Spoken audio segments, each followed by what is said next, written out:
And hello everyone, welcome back. This is Phoenix Wright Ace Attorney Dual Destinies for Android, and I have to check to see crap. Not like that. I have to check to see which part this is. I believe it's 6, but I'm not 100% sure. No, 6 was yesterday. This is 7.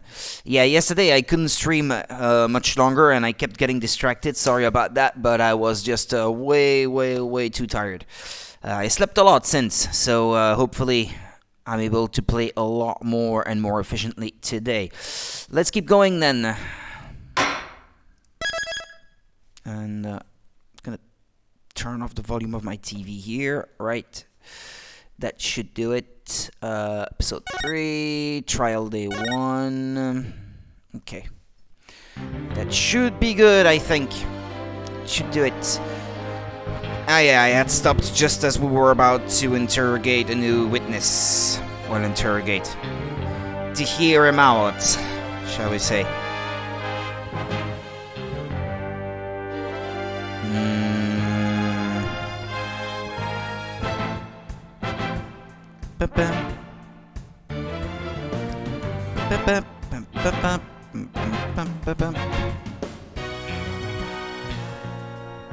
Okay, yeah, I'm still looking at my phone. Yeah, I'll be there in 1 moment.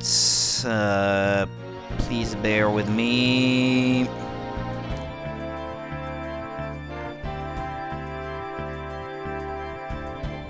One moment.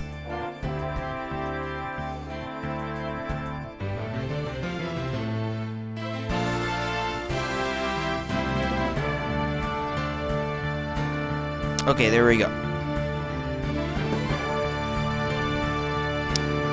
Let's go. And I'll pick my controller as well. Will the witness please state his name and occupation? I'm Robin Newman! I want to become a great artist. I practice day and night. Yeah! No, that's not it. Art's gotta be sincere, man. Okay. So for occupation, should we put down budding artist? No! Them is Naval Academy Senior Prosecutor course. This brace is proof of my masculinity. I've been training to be a prosecutor for 18 years, basically since birth then. I assume you will be cleaning up the pottery you smashed before you leave today. Yeah, because there's bound to be a lot. Oh, man! I don't like the guy. I'm probably not gonna read all the and stuff that he screams at the top of his lungs, alright? I know I'm not gonna be putting a good performance as a result, but, well, it is what it is. Take it or leave it. It seems the witness has finally settled down. I guess nothing phases the judge after all these years. You may proceed with your testimony, Mr. Newman. Specifically, the court wishes to hear why you had fluorescent paint on your hands.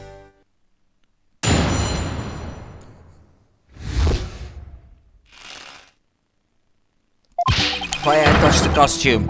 I went to see Juniper in her dressing room, but she wasn't there. But when I walked by that pretty costume, I was like, wow. And when it was on, it was about to fall on me. I got that paint on me when I caught it, but I never put it on. That's just stupid.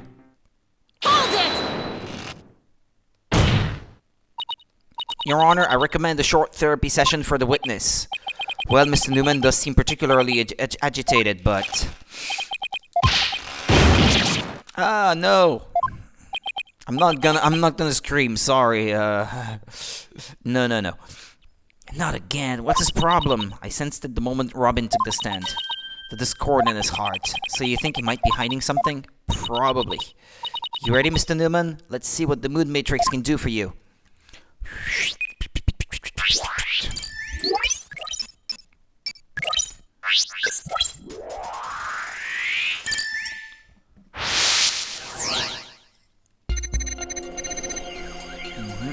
I went to see Juniper in her wedding room.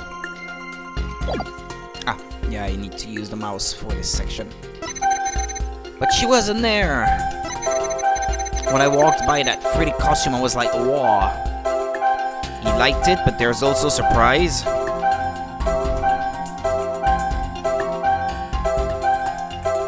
it.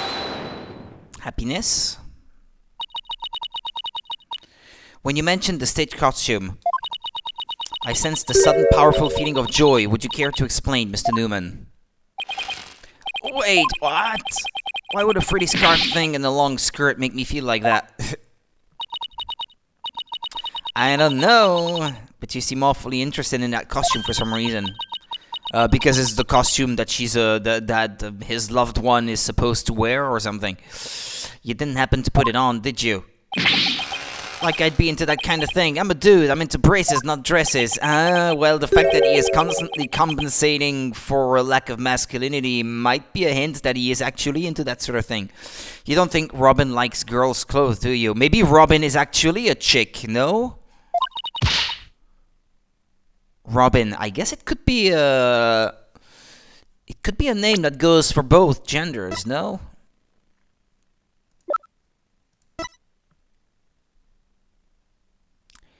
Well, they refer to him as a he, but, you know, I think he might be...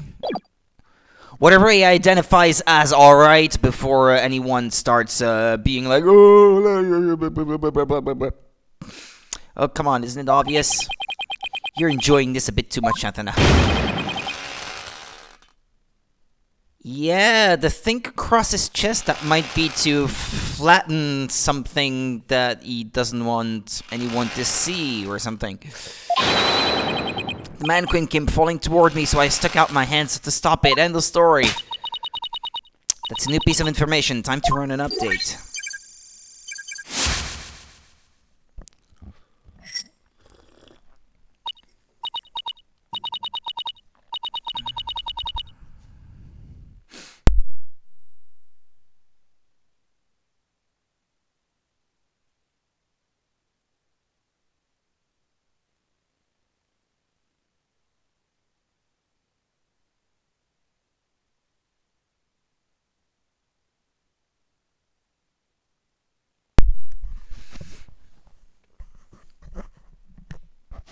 Okay.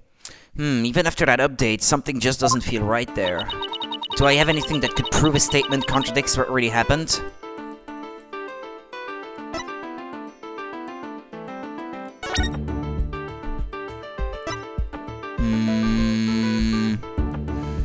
Yeah, the paint is inside the costume, alright.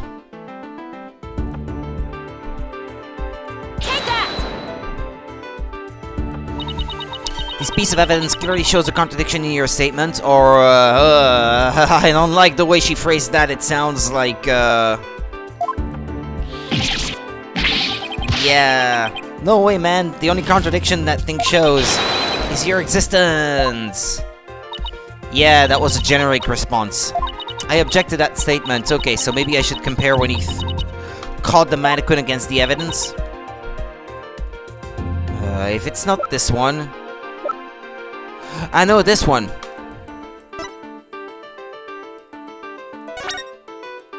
Yeah, alright, I guess. This one? Take that!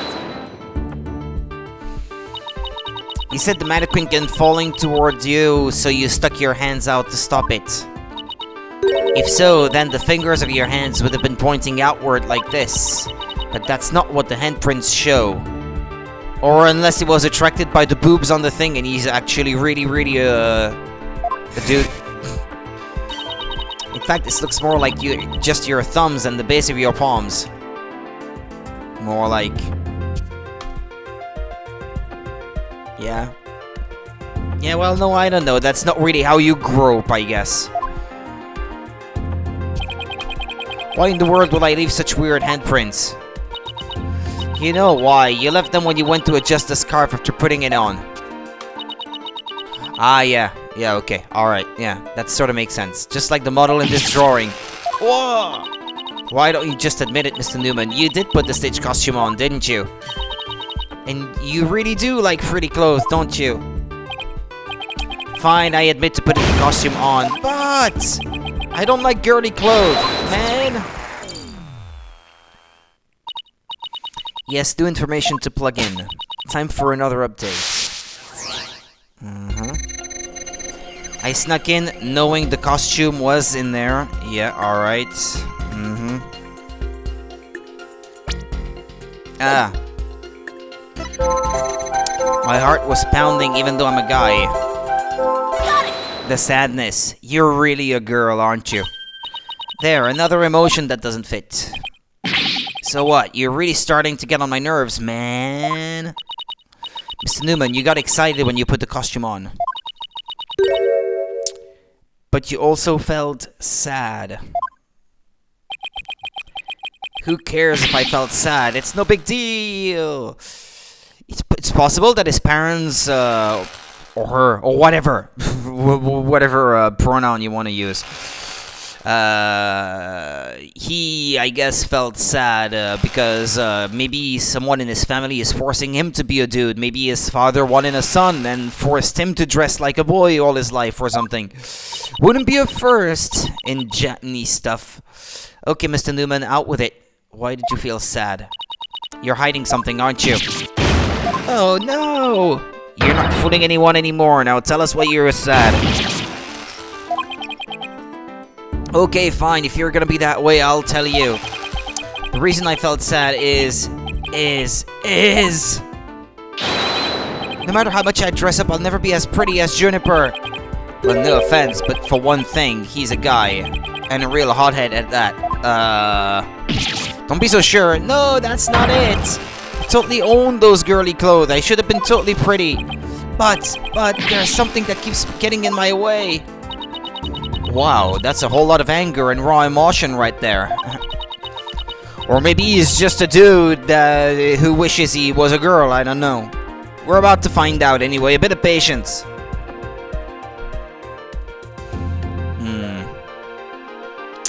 His heart is crying out in pain, his emotions are out of control.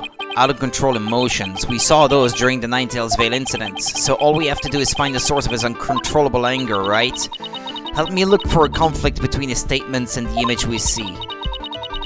If we can find that, we can wrestle him away from whatever is tormenting him.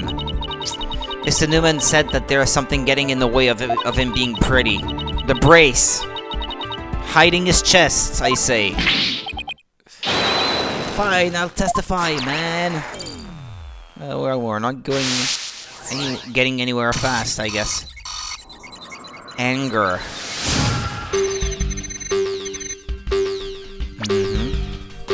Ah.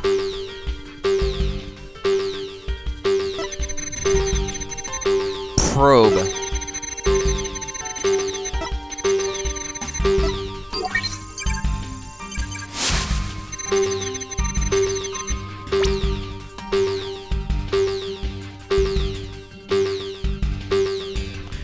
The fact that you can probe it tells you everything you need to know.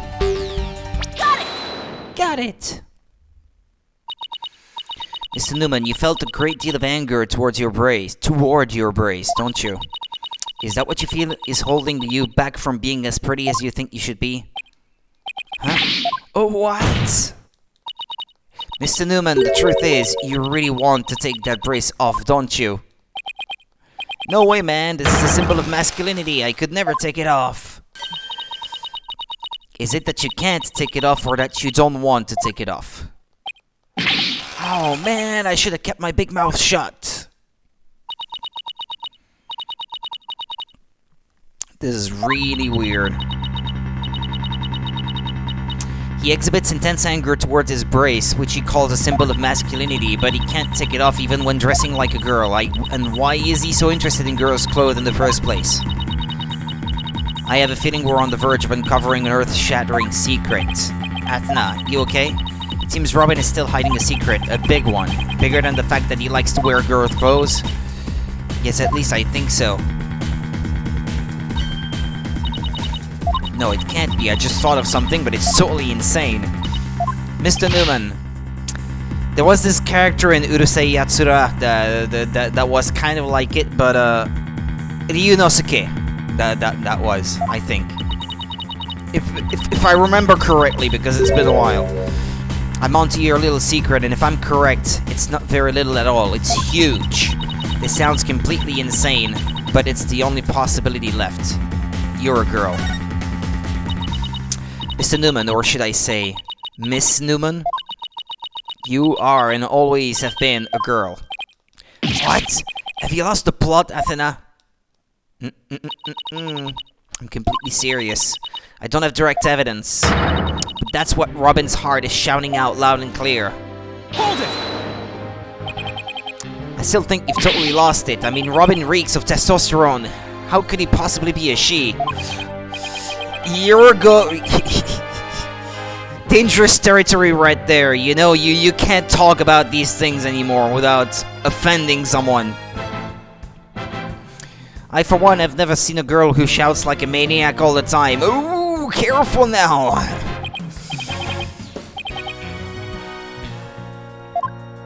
Someone's gonna be offended, I'm sure. I've seen plenty of witnesses in my day, but if he is a she, then she's the most convincing actress I have ever encountered. Therefore, let me pronounce my verdict. Robin Newman is without question a man. Oh, okay, so much anger. You are now truly justice Dono's equal in one area. You are just as equally insane. Never in the history of this planet has there been a finer specimen of the masculine spirit. Come on, dudes.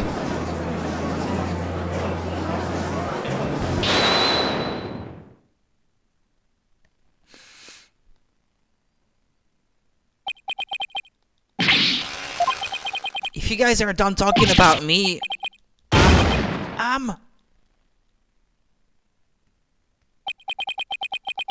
but the brace exploded.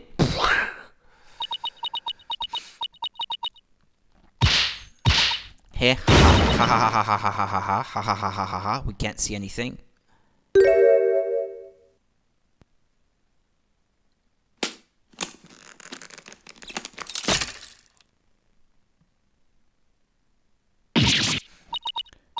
The brace, it's...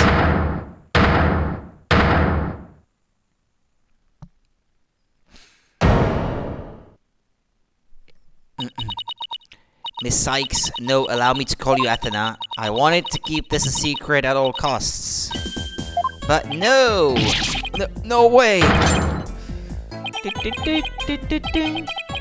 Surely this must be some kind of jest. Nope, it's for real. I'm a girl, body and soul. If you don't believe me, I'll give you a beat. Ah! As if. Ha! What an amazing transformation. Okay, well, all the discord is gone. The image is now complete.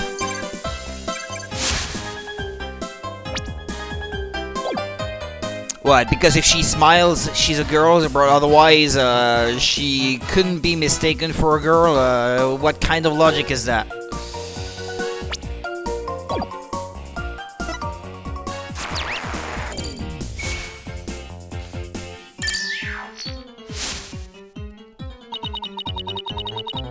I was raised as a boy since I was little and studied law just as my parents wanted. But now this living lie that had me pinned to the ground, it's... it's been blown to smithereens by you, Athena. Now I can stop pretending I want to be a prosecutor. I'm gonna be an artist. Yay! Order! Order! What a shocking development. He really did turn out to be she. Why is everyone looking at me like that? I feel like a movie star or something. But no paparazzi, please. I value my privacy, okay? Wow, no pics or you'll regret it, man. Am I just imagining things? Or is Robin even more hyper now than when she was a he? I don't know, maybe it's because she finally got her troubles off her chest. Literally. This is all well and good, but does he being a she actually change anything? The fact that the witness is actually a girl does change things, because there is now a piece of evidence that we must reevaluate. Very well, let's see what the defense has for us now. What piece of evidence must be reconsidered that we know, now that we know that the witness is a girl? There was this piece of evidence that's said that it could only be Juniper because there was only one girl in the group or something. Was it the recording? Yeah, that's it. A woman can be heard shouting, "You're a goner." That's the one. This is what I'd like the court to reconsider. Oh, the tape recorder. The one that recorded the threat, "You're a goner." That's right, and we have already established that it's a female voice in the recording. But there's the possibility now that it's not Juniper, so... Of all the students who could have moved the body before the mock trial was to start, our client was the only female if you exclude Miss Scuttlebutt because of her alibi. And that is why the tape recorder made our client the prime suspect. Ah, so then... That's right, the witness just revealed that she's a girl. Therefore, if we are using the voice in this recording as the basis for hurting accusations, this witness must be labeled a suspect too. Oh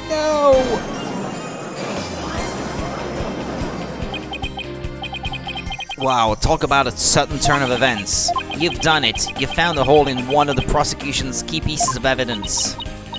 Yeah, but wow, that was a lot of work for a single one. Objection. Not so hasty now. You're forgetting that only one person here was privy to the script. Ergo, Miss Juniper Woods is still the prime suspect. Objection! But Miss Newman hid the fact that she was a girl, both at the crime scene and in court. I'd say that puts her in camp suspicious. Eek, that's not nice, Athena. How can you accuse me of being a killer? I mean, I'm just a weak, innocent little girl. Just thinking about that murder makes me... Okay, maybe you're overdoing it with the female cliches there. Suspicious as suspicious does. Undoubtedly, the witness does have some sort of connection to this crime. Perhaps our newfound lady is merely feigning ignorance. We can surmise that she lent support to the principal offender, Juniper Woods, by leading Miss Scuttlebutt to the body that would make her an accessory to the crime. How can you say that? I'm not an accessory to any crime, Mr. Birdman. Birdman. Birdman. In any event, with the witness as an accessory, it explains quite a bit, does it not? Arrgh, he made it all make sense somehow. And he'll keep accusing Ginny unless we can show someone else knew the script's details. But how could someone have gotten their hands on that kind of info? Hello, Monica, how's it going? The only way they could have known what was in the script was if they heard it from Junie. I'm good, Monica. I slept a lot after not sleeping at all the night before. You're not going to like this. Our client may have leaked the script's details to someone. You're good, just got home from a walk with the dog? Ah, nice. Is it nice outside for you? It was super sunny outside yesterday here. But today, not so much. What the devil? And I know I shouldn't have, but...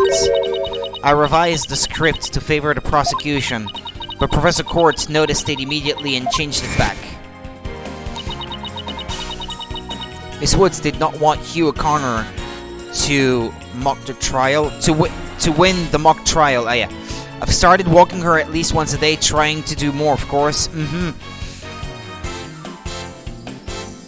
What, for exercise? Or simply to get out? For fresh air? Miss Woods did not want Hugh O'Connor to win the mock trial. That's why I believe she leaked the details to the witness, Robin Newman. I get it. If Robin won, Hugh wouldn't be able to confess to Juniper. Right, Ginny was probably trying to keep their friendship from becoming awkward. How could you, Thinna? What a bunch of bull! I never heard a word about the script from Juniper. Never ever. Stop breaking pods, damn it. You sure? Can you look me in the eye and swear you didn't? Bad, Thinna. You don't have any evidence. Grr. Actually, we might have just a thing. Really? Yeah, one of Robin's lines I read when we were reenacting the mock trial. Here's a shot of the crime scene. Ironically, it was Professor Court who posed as the corpse. For exercise, mostly for both of us, but also just to get fresh air. Yeah, I can understand that. Well, that's good. That's good. If you found something that gives you the motivation to do it. Air forehead, how did the mock trial participants react to this photo? Mr. Newman was surprised by what Professor Court was wearing. Robin said, oh, the green sweatsuit. Sure, I might have said that, but so what? Well, think of it this way, Athena. So funny how Robin becomes so feminine once the restraints are gone. Yeah, a bit even too cliche-like with all the fainting and stuff. Like, that's a little bit over the top to my liking, but well. Yeah, it's funny though, that's for sure. If I told you that I'd be wearing a blue suit today, but then showed up wearing what I've got on now, what would you say? Oh, the red suit. Ah, I think I've got it. Your Honor, we have evidence proving that Miss Newman knew the contents of the script. The defense moves to present said evidence to the court. I also think it's her spelling out the words the sure, yeah. I think it's like a little like feminine quirk that you see a lot on super like extroverted feminine things in Japanese where they will spell out every single syllable, but that doesn't really work in English anyway in written form. At least I think that's what they were going for in Japanese, but it doesn't really translate well to English because there's not really that stereotype, I guess.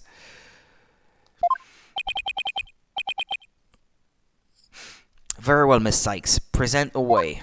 Yeah, it's S-U-R-E, not sure.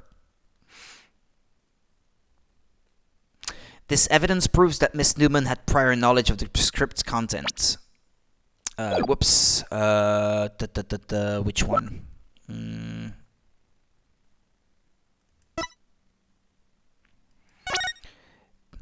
Was she supposed to wear another thing? A ball cart from the storehouse was used. Blah blah blah blah blah. The body was moved. The archery club room has a good view of the quad, etc. Sweatsuit, a red one from the prosecutor course. Okay, yeah, there we go. That's the one. It was supposed to be red to begin with. The mock trial script, page 4. Yeah. Miss Newman, during the mock trial, you were shown a photo of the victim's body. And reportedly you reacted by saying, oh, the green sweatsuit. Oh, yes, I said that. What's your point? You seemed to have some issue with the green sweatsuit, and I think I know why. The proof is in the script, specifically on the things to prepare page. Sweatsuit, victim's outfit will be a red one from the prosecutor course.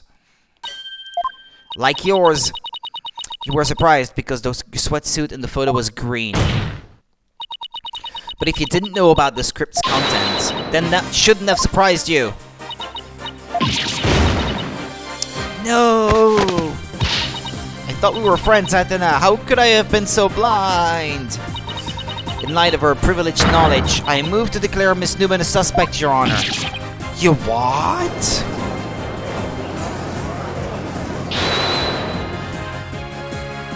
Whose objection is this? I've talked to a person with OCD once who spelled out certain words. Ah, okay. Well, I didn't think that was a thing.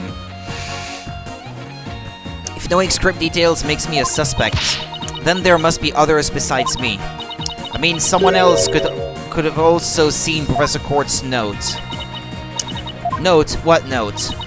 The professor and Juniper were working together to prepare for the mock trial, but only one copy of the script was made to prevent it from being leaked. But that gets kind of inconvenient, right? You're not seriously going to suggest. Eek, but it's the truth. Court did do exactly what you're thinking. She didn't write down any of the proceedings or the truth behind the case. But she did write a note to herself about the props and details about the victim's BODY. Is this really true, Miss Newman? If you don't believe me, send the police over to my house. Tell them to check the pictures on my camera. I thought it might give me an advantage. So I took a picture of the note. I'd say she's telling the truth. Yeah, because otherwise his bracelet would be tightening on his wrist. Wait a sec. If there is a note with details about the body, then that means there are others who could have made the murder look like our client's script. Yes, I believe you're right. Apparently this case isn't as clear-cut as Professor Blackwood would have us believe. This new revelation blasts a big fat hole in the prosecution's case. Oh ho! Objection! Bully for you, Missy, but don't think this spells victory. And why not? The battle is still young and my blade is now fully drawn. Yeah, Trinibio stuff again. Between it and my next witness, your life will be forfeit. So put away your wooden sword. And show me what you are truly capable of if you wish to live. You want it? Don't worry, I'm gonna bring it.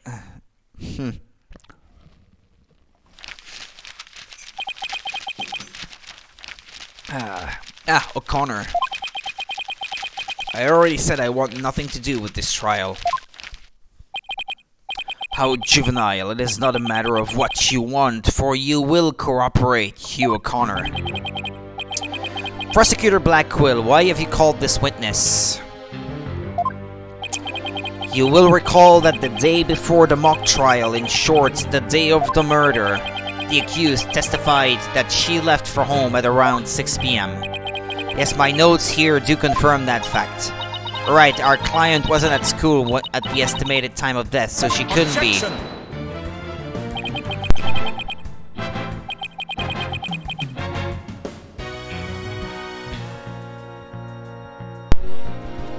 A felicitous lie? Yes, that was a felicitous lie, or am I mistaken, Golden Boy? Golden Boy. I have no intention of saying anything more. Now, if you'll excuse me. Hold. I am not through with you yet.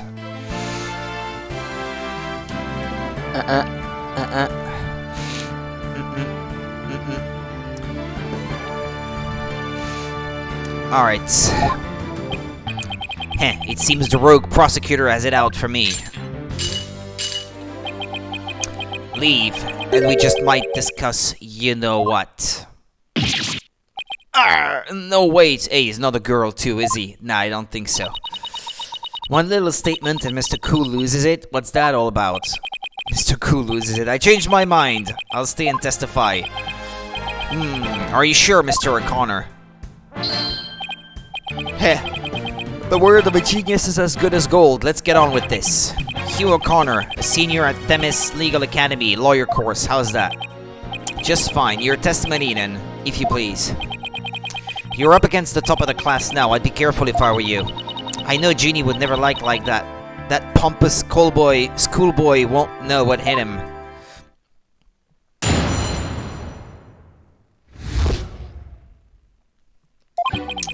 To get mentally prepared for the mock trial, I meditated at the archery range till 7 p.m. At around 7:15, I went to the main building before going home. That's when I saw Juniper. We didn't say much as we passed by each other. She seemed her usual self. That's it.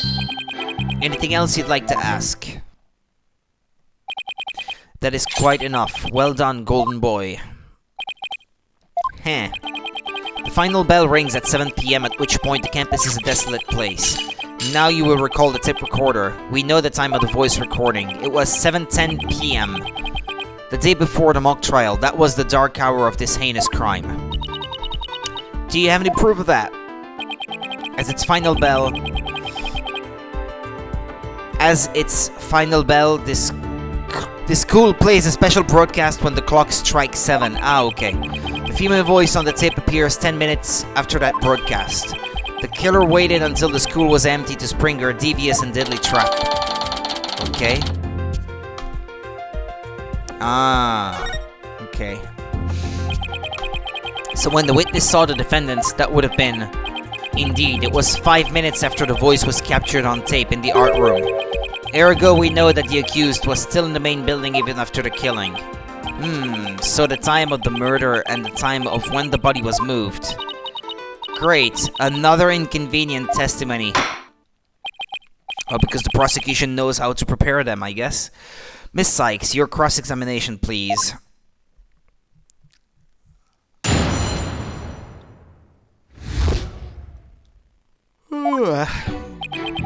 To get mentally prepared for the mock trial, I meditated at the archery range till 7 p.m. That's not what appeared to be standing out to me earlier. That's it. Anything else you'd like to ask? Well, Hold it! you know what? Alright, I'll take you up on your kind offer. I expected as much, so go ahead, ask away. Mr. O'Connor, I want to ask you. Did you go to the art room? How did you prep for the mock trial? How did you prep for the mock trial? Yeah. Please tell the court what you were doing on October 23rd, the day before the mock trial. That's an easy one. Nothing in particular. Nothing at all? You didn't help with the preparations? Hey, you don't get it, do you? I was merely playing the role assigned to me. I left the preparations and the like to others. My job was to be mentally prepared. Jeannie put her heart and soul into getting things ready while he just sat on his behind. Just to reiterate, I spent most of the 23rd meditating at the archery range. I didn't talk to anyone until the school closed at 7 p.m. I suppose a few archery club members did come and go while I was there. But you didn't talk to anyone? Not a single soul? That's right, I didn't say a word to anyone till the final bell at 7 p.m. I see, this is crucial information. Please add it to your testimony. I don't know if you're bluffing, but if you are, you have a pretty good poker face. Okay.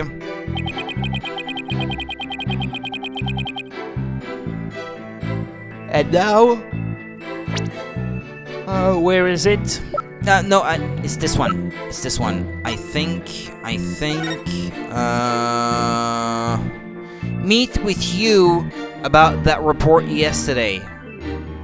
Important.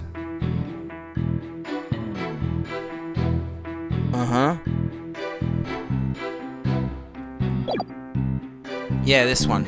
Objection! Objection! So you didn't talk to anybody on October 23rd. Are you sure about that? I already told you. My word is as good as gold. Yeah, but the victim's planner says otherwise. Then how do you explain this and don't spare any details? Sorry, never seen that before. This is the victim's planner. She recorded all of her plans in great detail. That's not proof that he did, though. Only that it was planned to happen, but he could lie and just say that he actually never went to meet her after all because she cancelled her plans or whatever. But then she might have taken it off her planning, I suppose, if that was really the case, but well. Don't you find that interesting? Where did you get that? The key word here is important. You say you were at the archery range all day. But you also said a few students came and went while you were there. That doesn't sound like a great place for an important talk. But the entire campus was buzzing with activity before the mock trial. Where could they have possibly had a private conversation?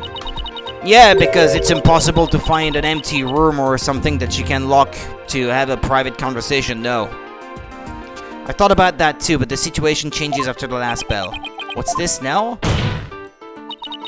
The witness stayed after the last bell in order to have a private talk with the victim. Am I right, Mr. O'Connor? This is insane. How could you possibly know? Must we go through this yet again? I suppose you also have no evidence as usual? No, I don't have any direct evidence. However, the witness was meditating until after the last bell, and he attempted to conceal his private meeting with the victim. First Robin, now me. Who are you going to accuse next? You're just another unscrupulous attorney looking to get ahead. Don't let him get to you. He's definitely hiding something. I mean, he was supposed to meet with the victim around her estimated time of death. I had my suspicions about Robin, but Hugh seems just as guilty. These three are the only possible suspects after all. Mr. O'Connor, answer me this. Did you meet with Professor Court that day? Well, I would sooner believe that he is the real culprit than Robin, but well. Only owing to his design, because I don't see Robin, like, suddenly becoming a villain with the way she's designed, but he, with just that look in his eyes, like right now, yeah, he screams, I'm a bad guy, or something. Or someone who's not telling the whole truth anyway. Sorry, Mr. Jailbird Prosecutor, I don't mean to steal your thunder, but I have something to say. If it will save me some trouble, then by all means, speak away. If you would recall, Miss Sykes, the voice on the tape recorder was female. Dink! Knowing that, I'd like you to explain how I could possibly be a suspect. Oh, he has a point. Impressive. Golden Boy here does shine gold indeed. Care to take the reins? You're more than capable of prosecuting this case. Sorry, but I'm studying to be a lawyer. What a pity to think such genius is to be wasted on mere lawyering.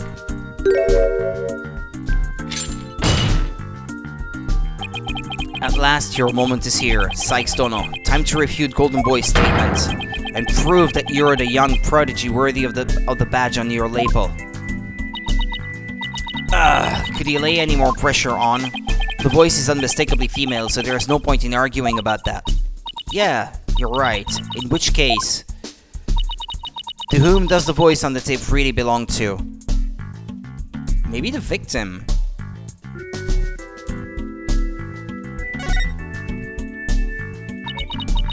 The voice on the tape belongs to the victim. That's the only thing that makes sense. Objection!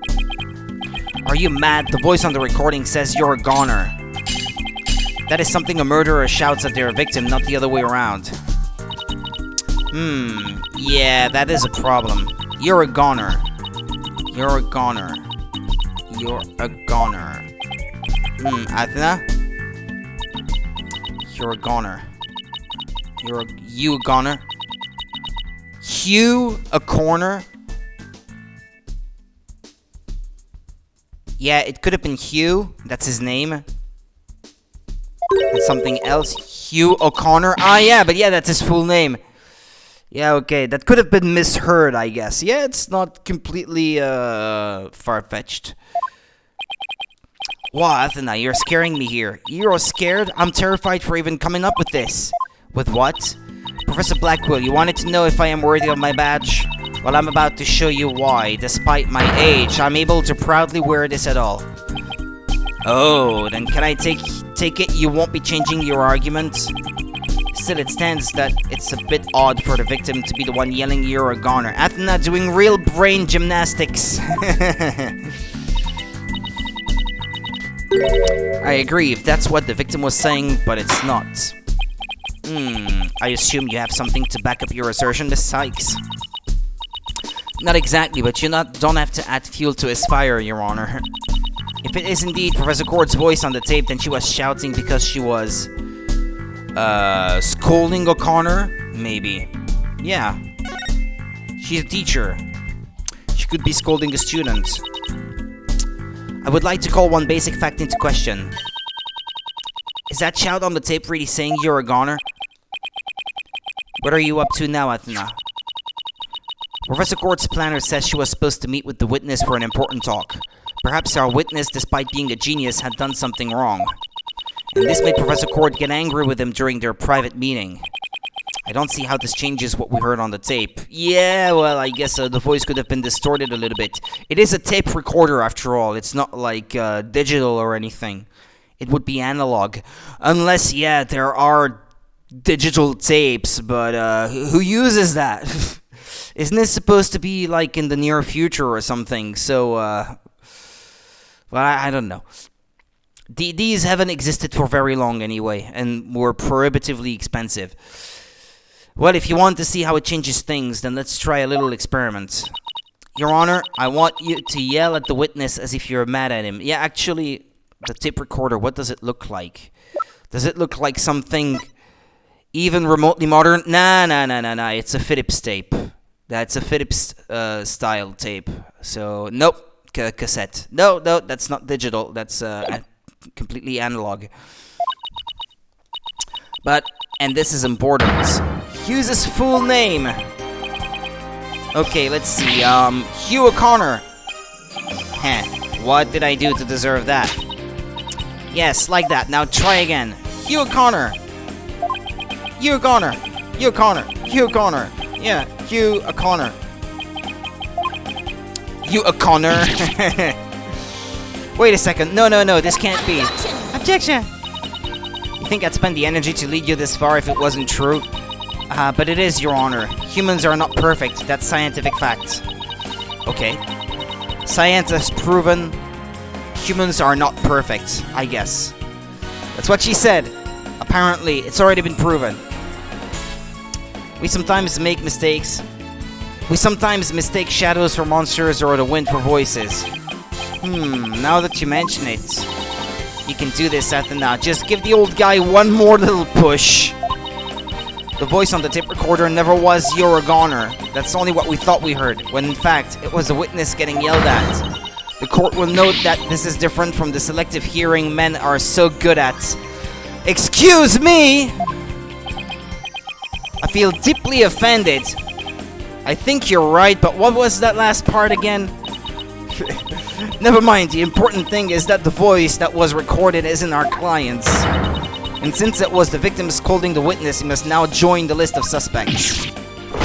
Objection! I thought that testimony would suffice, but it seems it has come to this. I will not allow such fallacious quibbles to append this case. The prosecution has one final piece of evidence to present to the court. Evidence? What's he going to pull out now? Feast your eyes on this photo and let me see that insolent look vanish from within him. What is it? I like it when he perches on the judge's head. Let's see here. Oh, it's a picture of the defendant and the victim. It's actually quite the cute picture, even. What's that statue in the background, though?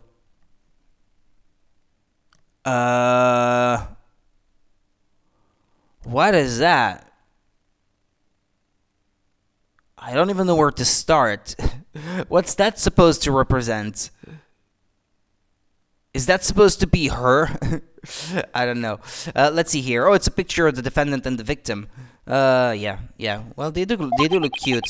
The photograph shows professor and student preparing for the mock trial together. Yeah, but there's the time on the clock in the back there. It says 7. And it's nighttime outside, so it's PM, definitely. Wait, was this taken in the art room? That's gonna be so funny. Okay, well, I don't know what's gonna be funny, but... Wait, was this taken in the art room? The room where the murder occurred? There's like a... What's that thing in the back? Like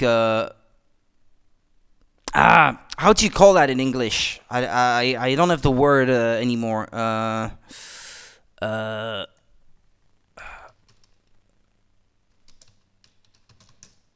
What do you call that? A winch? Yeah. I think it's a winch. No, the winch behind this. No, I know the word statue. Thank you. No, the word winch is the one that did not come back to mind. Behind the statue, there seems to be that winch-looking thing. But I'm not sure if this is relevant though. That might not be important. Indeed, it was. But the revelations do not end there. Do you see the clock on the wall? It reads 7:05, a mere 5 minutes before the voice was recorded on the tape. What? The accused brutally stabbed the victim to death 5 minutes after this photo was taken. School camera photo added to the court record. It seems the defendant's culpability in this crime is quite obvious. Jeannie was with Professor Court just 5 minutes before she was murdered? What now? Nothing I say can change that fact. Oh, wait a minute. That could be a different... Shoot. That could be a different day, though. In the planner. What does it say?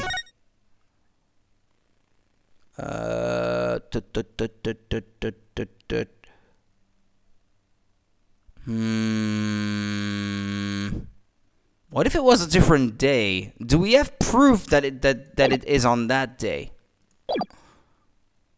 Nothing I say can change that fact. Well, you could argue that it's there's nothing on it say proving which date it is. But I guess we're not going that way, huh?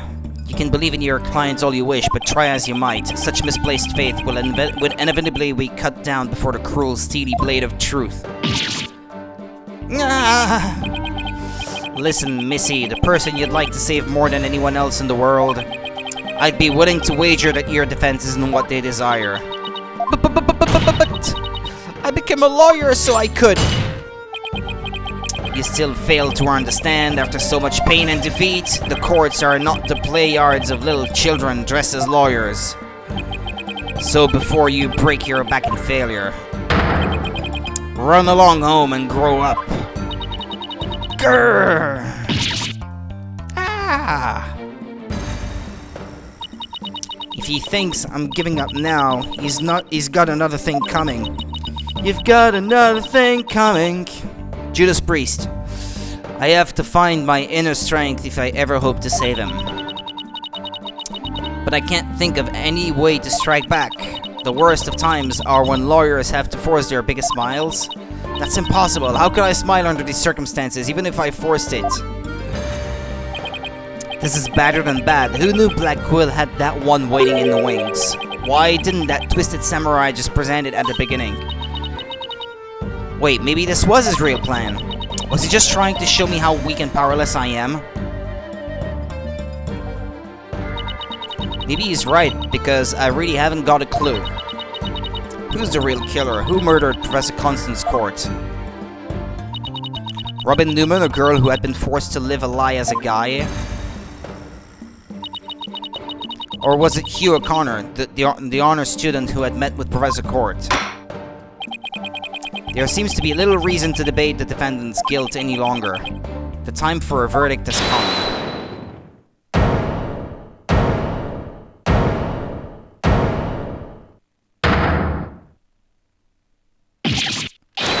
No, that's not gonna happen, man! What's the meaning of this? You can't interrupt the judge about to hand down a... Hee, maybe, but false verdicts are an N-O-N-O. What? Miss Newman, please explain yourself. Juniper is not the killer. I am. I know, because I know who the real killer is. Ah, no, she's not gonna confess. Or at least pretend, I should say. You do? You know who the real killer is? What is she up to now? Yup, I know, because the real killer is... M-E-Me-D.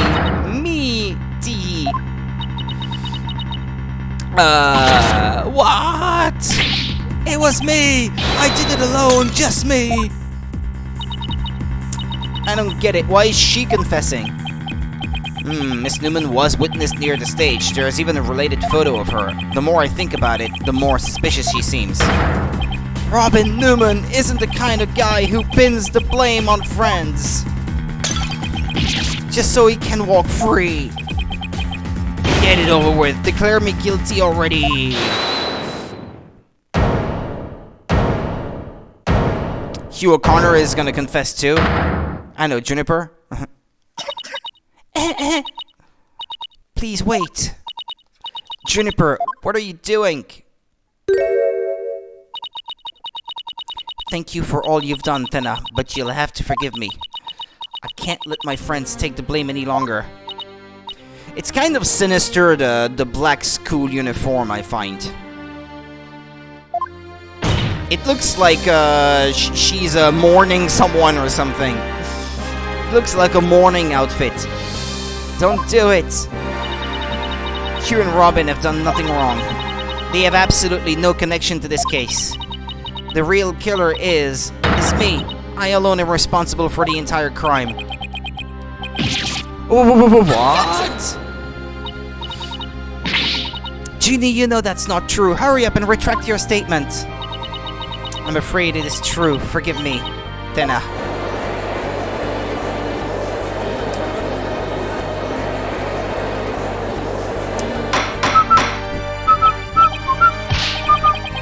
Order! Order! Will somebody please explain what's going on here? Mr. Judge, if you have no idea... I see right through your cheap ploy. School rules state that a prior conviction terminates one's eligibility to graduate. A guilty verdict here would make whatever dreams one had to go up in a puff of smoke. Oh, I wasn't aware.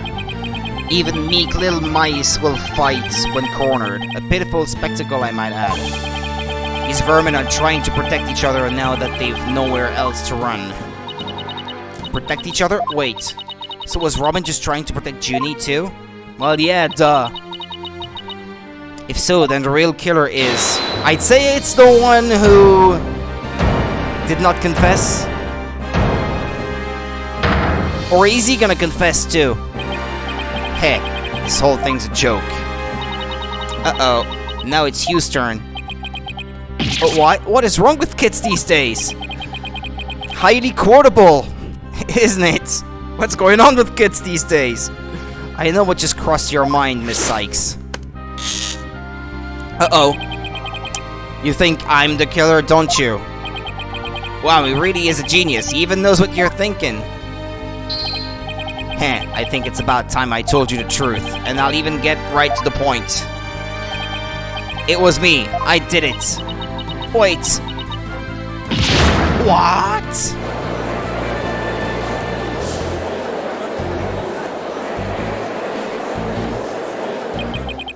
Now both potential suspects are claiming to be the real killer. I am so confused right now. If you still have doubts, how about I detail my murder plot? It's absolute genius. Enough of this nonsense. This is a court of law, not the set of some high school drama. Monica, you're the killer? No, not you. I see, I have no choice. I'm afraid I'll have to. Hoy, wait, your boldness. I'm sorry, Prosecutor Blackquill, but I am in no position to hand down a verdict just yet. I am hoping that the defense and prosecution can come up with some airtight evidence. That is why I am giving you both the rest of the day to continue investigating this case. Pinch me, I think I'm dreaming. Fine, do as you wish. I don't understand why he's so eager to end the trial so quickly, because he's going back to jail after that. Enjoy your time out of your cell, I say. Make it last. Jeez. This brings today's proceedings to a close. Court is adjourned.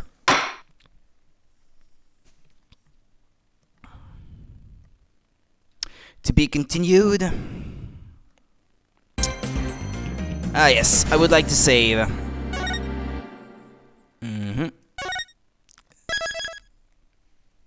Beep, beep, beep, beep. Alright. This is where I wanted to get last night, but after playing 1 hour, I just couldn't stay awake anymore. I had to go to sleep. 36 hours without sleep, that was too much. Alright. I'll be right back. I'll get some coffee, won't take long. Sorry, boss, I couldn't do it. You know, that little bit of advice you gave me. The worst of times are when lawyers have to force their biggest smiles. I don't know exactly what you meant. But there was no way I could force a smile in that courtroom today. I'm just glad you remembered that. But now how about relaxing a little? Relax? Not gonna happen. Junie, she asked me to defend her because she believes in me. But I felt completely helpless. If it weren't for their confessions, I'd... Don't like this guy. I don't like his looks. If this trial proceeds in the same manner and ends in the same way as the mock trial, would you not lose everything you've worked so hard to gain? And I don't like his smile, damn it. Well, I'll just have to make sure that doesn't happen then, won't I? No, I can't lose it all. Not now. You okay, Athena? You're turning kind of pale. I can't just stand around here. I'm going to finish the investigation. Can't it wait? I just took a batch of freshly baked cookies out of my magic panties. Yeah, and that too. The thing about the magic panties. That's also super funny, in my opinion. Okay, be right back.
Okie dokie.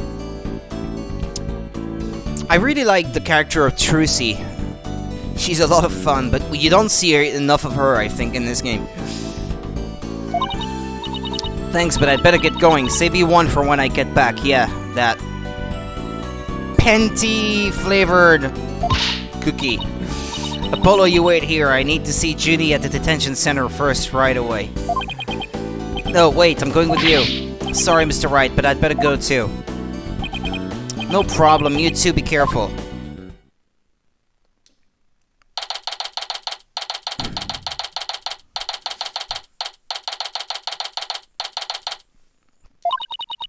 There's so much I need to ask Junie. What happened in court today? Where we go from here? Well now, fancy meeting you here. Oh, Professor Means, what brings you here? I asked him to come. He arrived just a little before you. I wanted to ask him something, but first, Athena. I want to apologize for my sudden confession after you worked so hard to defend me. She was calling me Thena until just now. No, I should be the one apologizing. The whole thing spiraled out of my control. Thena, don't worry, I'll really bring it tomorrow. I'll find something to prove your innocence. About that, Athena, I've been thinking of asking Professor Means to defend me. No! Don't do that. Don't give in to the dark side. He's a Sith. You can see it. It's written all over his face. He's got Palpatine written on his lapel or something. Come on. Don't do it. Do it. Oh, so she thinks Professor Means would be... No, I can't let this happen. Not with the way he wants to do things. Junie. I know, Athena, but will you please hear me out? Come on. Why change lawyers? Athena, do you actually think Hugh or Robin could have committed this crime? The body was moved right before the mock trial. Besides Junie, they're the only ones. Who could move freely around the campus at that time? Professor Means? Maybe?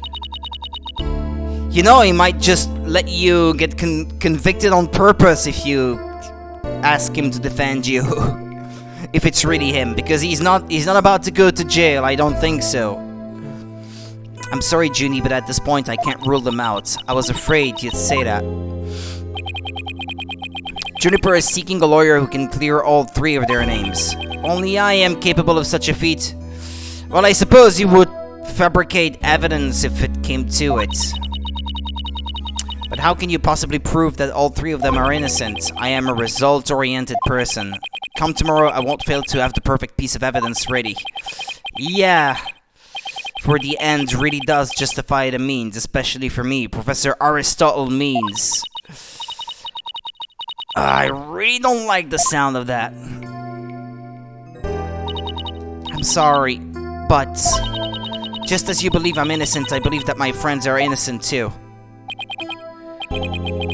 Alright, if that's how you really feel, we'll respect your decision. Apollo! But we want to continue our investigation. Could we ask you some more questions? Sure, I don't mind. Professor Means, would you like to stay and join our conversation? Yes, of course. I am your lawyer, after all. There's that smile again. Why does it always creep me out? Because he looks like he has like 3 bazillion teeth or something. And these gums, man. Scary gums. About your confession, Junie, it's not true, is it? You just said what you did because Robin had confessed on the stand, didn't you? Yes, I wasn't thinking straight. All I knew was I had to help my friend. You mean because of that school rule? The one that says you can't graduate if you are convicted of a crime? No, I didn't do it because of some rule. I did it because she's my friend. Why is there a discord in her voice again? Could it really be that the friendship between the 3 of them is on the rocks?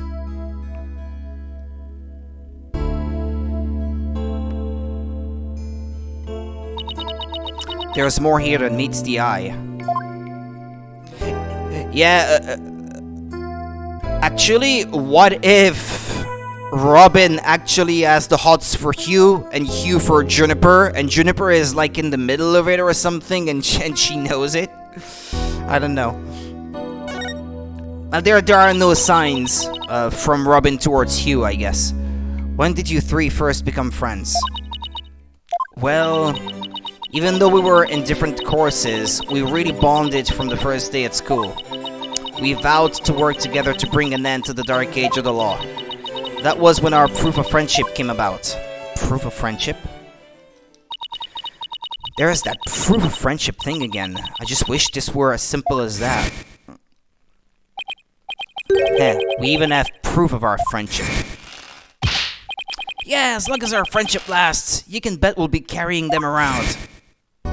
What is it? But the situation kind of changed recently, when the school's policy shifted to training legal professionals who produce results. Allow me to explain. In the lawyer course I teach, producing results means winning trials. Professor Court, on the other hand, taught that finding the truth was the only valid result. Unfortunately, that clash of ideas created a rift among us students. At some point, we stopped talking about it. While that meant fewer arguments, it also meant we couldn't be as frank and open with each other as we used to be. I think I understand now. By putting their friendship on a pedestal, they actually did more harm than good. It seems the relationship between the three of them isn't as simple as I thought. Juniper, thank you for talking to us about this difficult subject.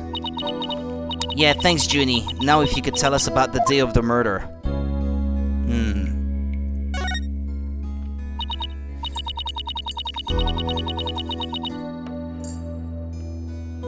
Junie, you told us yesterday that you went home a little after 6 p.m. Was that a lie?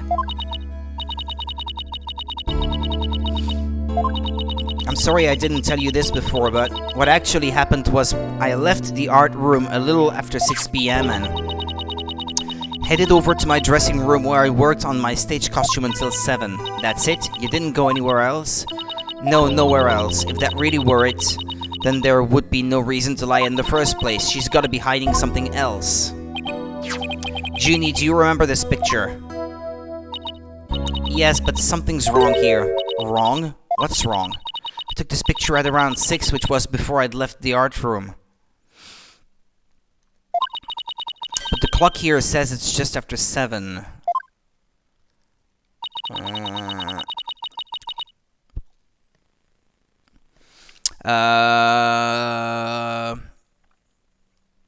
Is it that there was like a daylight savings time something shift around that time or something, and the clock was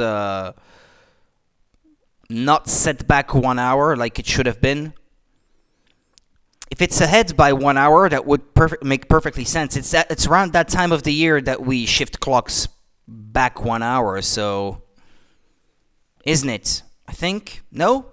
I think so. I'm not sure. Anyway, by 7 I'd already been working in my dressing room for some time, so there's definitely something wrong with the time in this picture.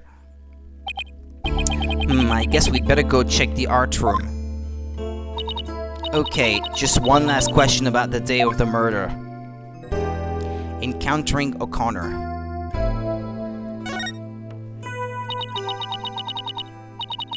On the evening before the mock trial, the evening of the murder, you ran into Hugh. Yes, I did.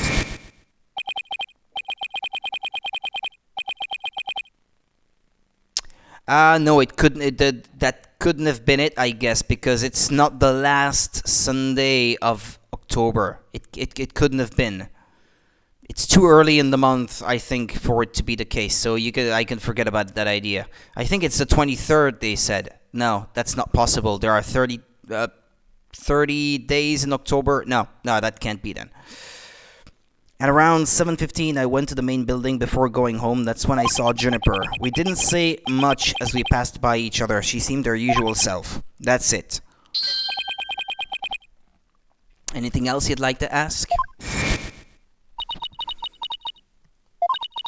She suddenly went silent. She always was terrible at hiding things. Was she trying to keep their meeting a secret by lying about going home at 6? Alright, I won't press the matter any further. Is there anything else you noticed on the night of the murder? Well, I don't know if this will help, but that evening I went back to my dressing room to get something I'd forgotten there. It was well after the last bell rang.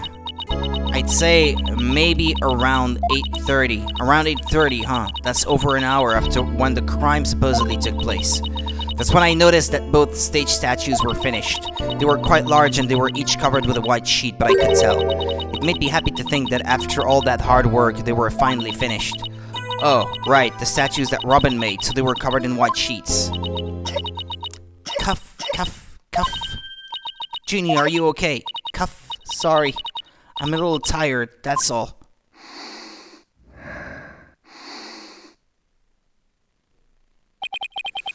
Athena, I think this meeting is over. Professor Means? I will use any means possible to get the result I want in Juniper's case, but it will require considerable preparation, so I must be off. Hold it! Hold it! Junie and Professor Means, I have a proposal. A proposal? Wait, this isn't another one of your crazy by sundown today. Yes. I, Athena Sykes, along with Apollo Justice. Wait a second, don't drag my name into. We're going to discover the truth behind this murder mystery. What? And we're going to bring you solid evidence showing just what that truth is. I see. So it has come to this, has it? If we succeed in doing that, I want you to promise that you'll accept it, Junie, no matter how hard it is to hear. Then you shouldn't need anyone else to defend you except me. Have we got a deal? I trust that's okay with you too, Professor Means.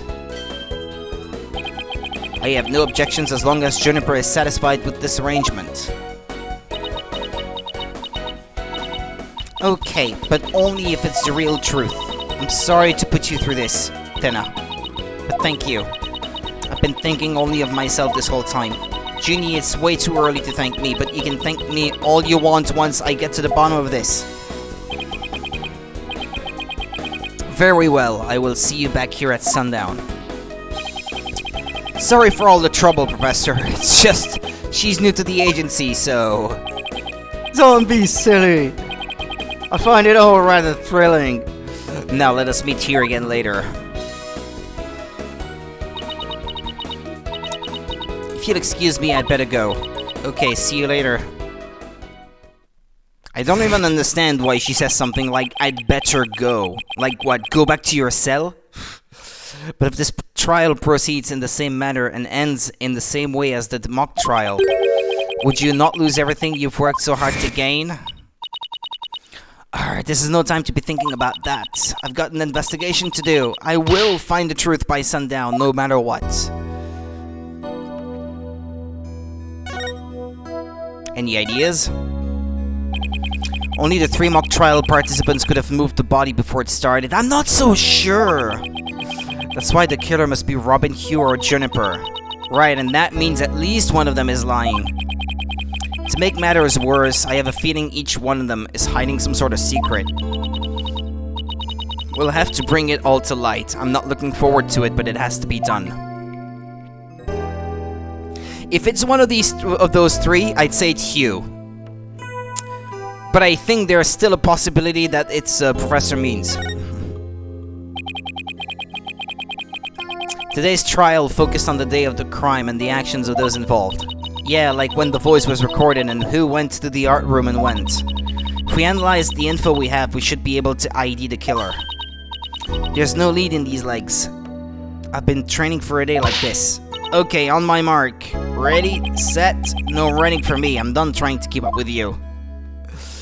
Alright then.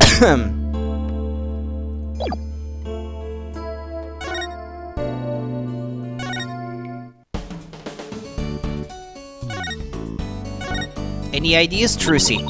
Hungry, Athena? You haven't had lunch yet, right? Well, it's a virtual snack bar in my magic panties. Cookies, chips, snackos.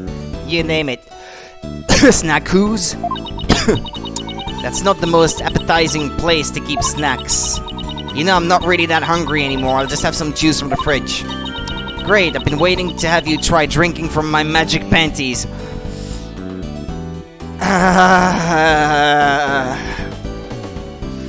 Don't quote that out of context.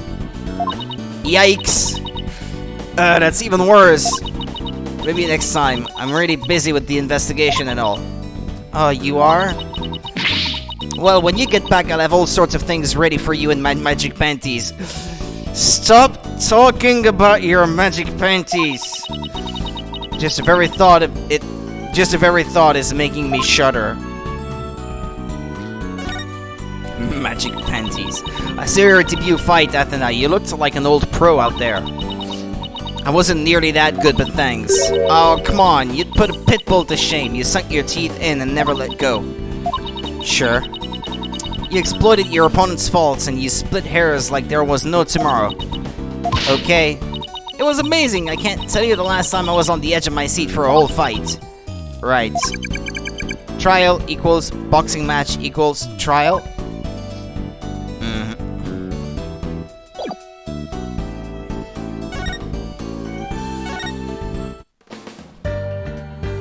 Okay, not here. Not here. Okay.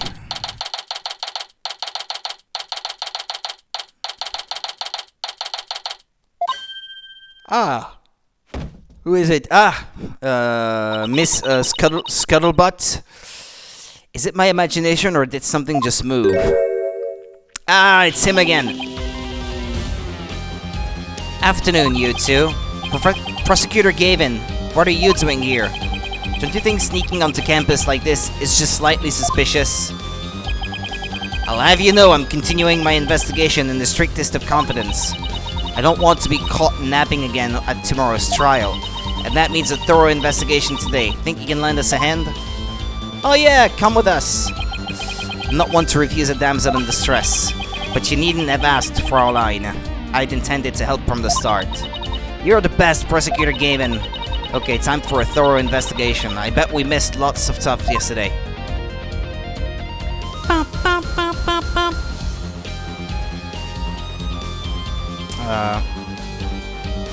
Talk. The stage. Prosecutor Gavin, you were scheduled to perform at the school festival, weren't you? That's right, but I hadn't seen the stage until yesterday. That backdrop with the starry sky and big crescent moon isn't half bad. We also had some tricks up our sleeve to make the concert really rock. Pyrotechnics, a fog machine, big banners, things like that. It would have looked like this. Oh wait, there's something I need to check. And okay, it's alright. I know the scales are the school emblem, but what's with the number 6? Well, it's him, isn't it? It looks like it's in serious pain or something. Athena, ixnay on the ixe. That's the governor's logo, Fraulein. Oh, and nice big Latin in her forehead. Really smooth. Oh, I meant, it looks like the number 6 rocking seriously hard. 9, Fraulein. It's a G for governors, not a 6, but whatever floats your pretty boat. Whatever floats your pretty boat. Smooth talker. So where is the banner? I don't see it anywhere on stage. It was an important part of the show, but the school managed to misplace it somehow. It's a pity. We had it specially made from heavyweight, high-grade cloth. A missing banner and 2 broken statues. There are mysteries aplenty to be solved. Yeah. Come to think of it, one of the broken statues was of Prosecutor Gavin. Yeah, both are broken actually. Now that I take another look at it.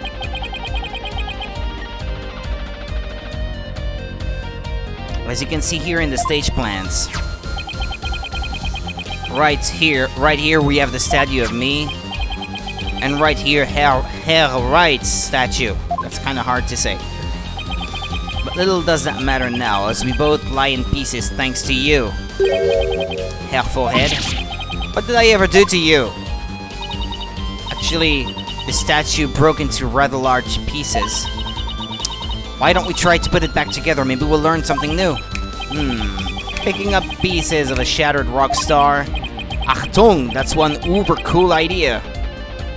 Uber cool idea. There might even be a song in there somewhere. Yeah, let's do this. Schnell. Is this an investigation or am I interrupting German language club social events? A German social event, something. Alright then.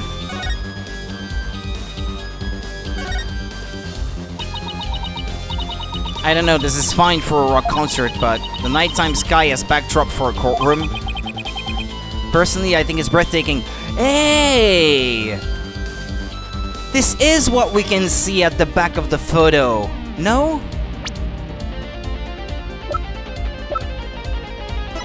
That crescent-shaped moon. Yeah. It's the backdrop of the concert. It's the morning. Not the evening. Yeah, it looks exactly the same. Aha! Personally, I think it's breathtaking. I mean, speaking the truth under a starry sky, don't you think it's romantic, Fraulein? And the waning crescent moon represents the maximum 3-day trial cycle. 3-day trials outdoors? No thanks. If it starts raining, my hair will be ruined.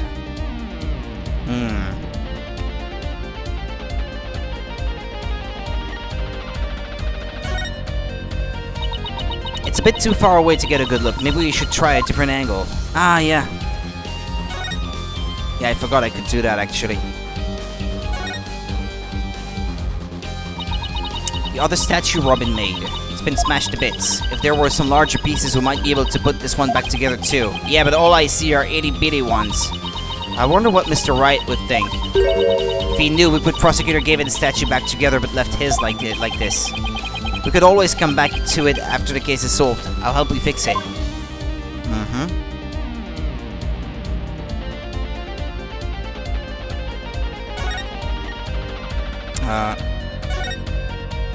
Like this?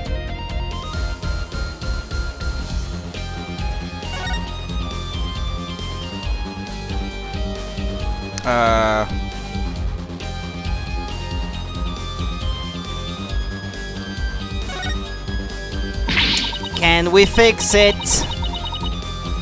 Oh no, Prosecutor Gavin, you're a complete wreck, literally. Why in the world would someone do something like this? I don't know, but whoever did it must have felt an amazing sense of release. Can I take that as a confession, Herr Forehead? What? No! I feel bad for Robin. She worked so hard on these. Let's pick up the pieces for her. You got it. Let's check every corner of the stage then, yeah? Okay, excuse me.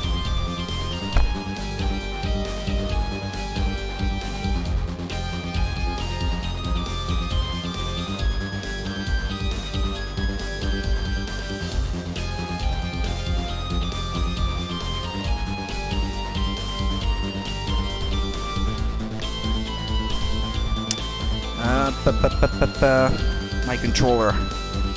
I don't know, my mouse. That's what I was looking for. Alright.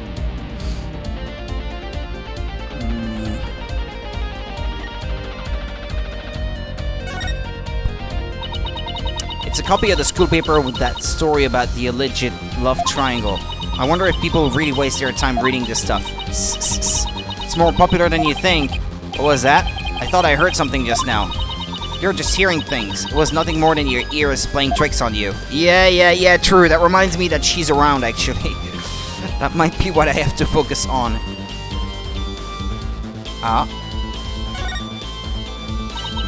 Found one. A piece of Prosecutor Gavin's shattered pride. Are you saying my pride is as fragile as a plaster of Paris? Looks like there are other large pieces scattered about. Okay, let's find what we can.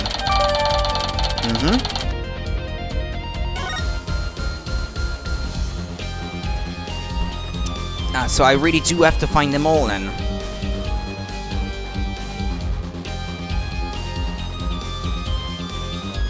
Well, around here, that seems to be the only one.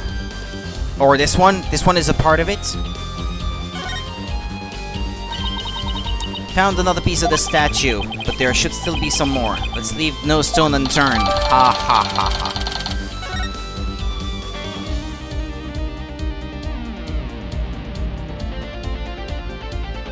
Well, I'd say around here, that must be all of them then. This one here.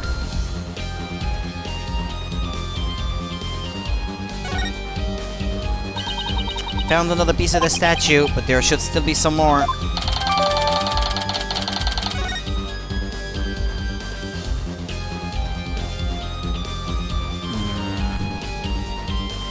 Well, we'll examine the box after I find all the pieces, I guess.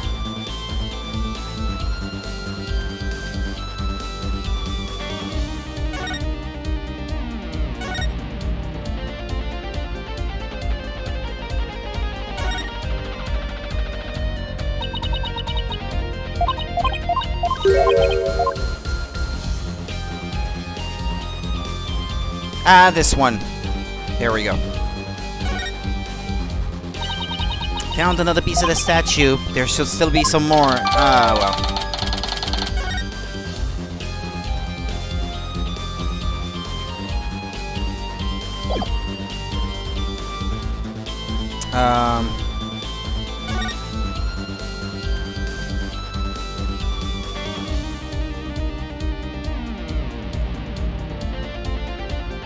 I don't know where to look anymore.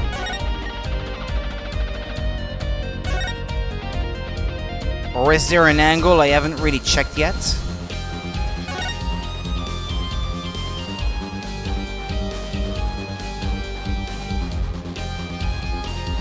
Or maybe I should check the box?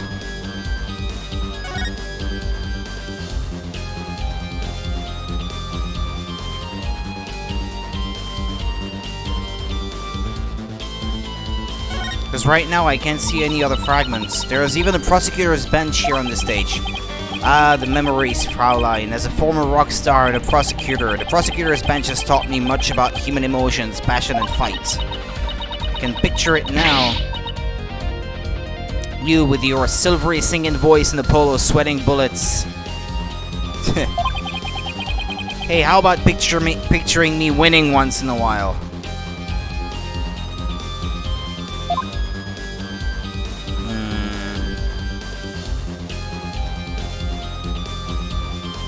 Okay, I'll examine the box then. Unless... The winner of the mock trial was to take the training seminar right here. You mean Hugh or Robin? Yeah, besides Junie, they're the only ones who could move freely around the campus. Before the mock trial, that means one of them must be the killer. But that's not really enough to go on, is it? We need to talk with Juniper one more time and persuade her to give us a name. Right, and that means we have to find irrefutable evidence before the day ends. There's no time to lose, but we can't rush it either. Efficiency is the key.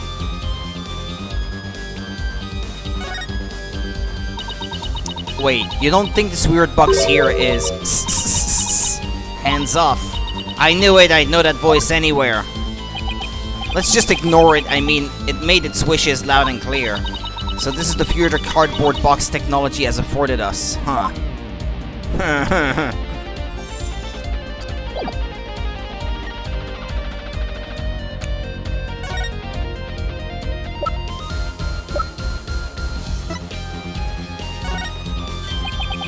Why, Fraulein, what a wonderful piece of evidence you have there. But I imagine no matter what you present, it would be impossible for it to be more persuasive than your beauty. Too bad it doesn't work that way in court, too. This guy's getting on my nerves. Why, Fraulein, what a wonderful piece of evidence. Blah, blah, blah, blah, blah, blah, blah. Sweet talker!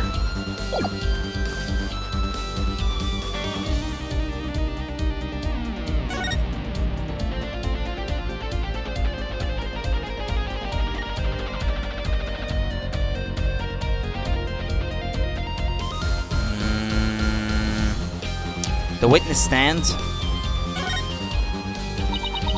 Wow, they built the witness stand too, even though it's just a temporary stage. Oh, but I think they're still working on it. Let's see what this notice says. Caution, pedestal features a high-speed rotation mode. Activate with care. You mean this thing spins?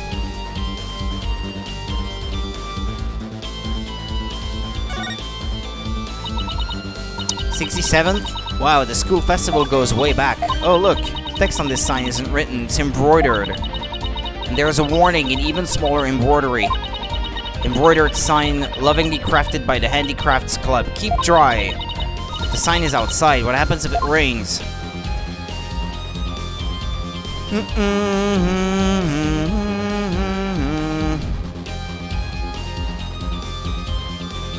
Whoops.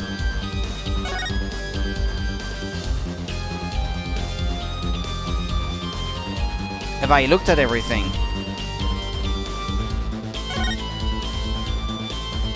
No, I hadn't. Okay. This looks like another piece of the statue. Thanks, Apollo. This makes 5 pieces in all. I think we have all we're going to find. Okay. Let's get back to where Prosecutor Gavin was shattered. I think you might want to reword that.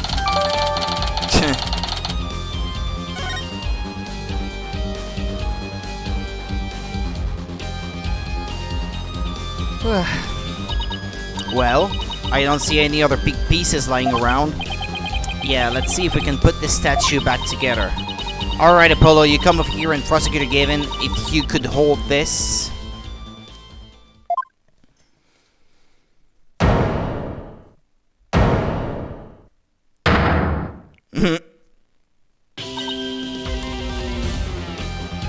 We did it!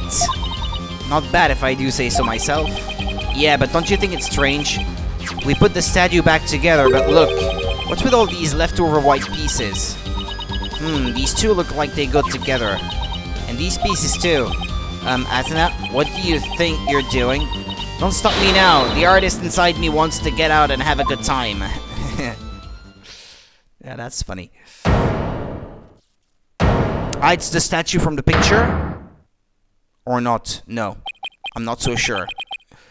So, what is it?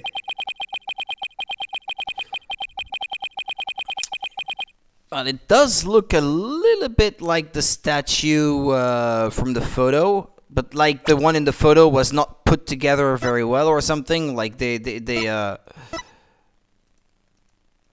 You know what? I forgot that this was a thing. Talk to Juniper. Go visit Juniper. Seek the truth behind the murder. Search the outdoor stage. The case brief. I forgot this was even a thing. Alright then.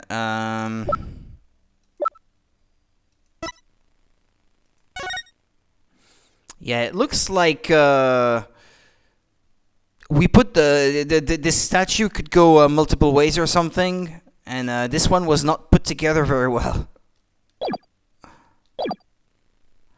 It's the goddess of law holding a pair of scales in one hand and a sword in the other. It's quite the feat you pulled off there, Fraulein. Phew, I love that feeling you get after you work really hard on something. No, I knew who it was. I meant to ask what's it doing here. Not sure, there's no statue like this in the stage plans. Still, I could swear I've seen the statue somewhere before. This and the statue of Clavier were broken at the same time, but have been repaired. No one knows where it came from. The more we learn, the deeper the rabbit hole goes. At least we're moving in the right direction. Let's keep searching the stage for clues. I've been wondering about something this whole time. You know that pole at the edge of the stage? A pole. You mean this? It has a wire that goes off and connects to something somewhere.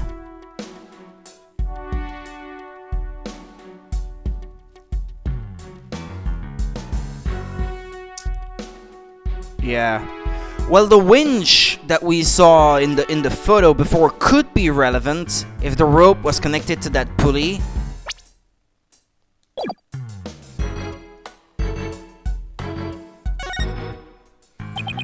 An impressive building fit for an impressive school. Yeah, and these beautiful walls are like a big black canvas. See, my shoe prints leave really distinct marks. Hey, cut that out before you get us in trouble.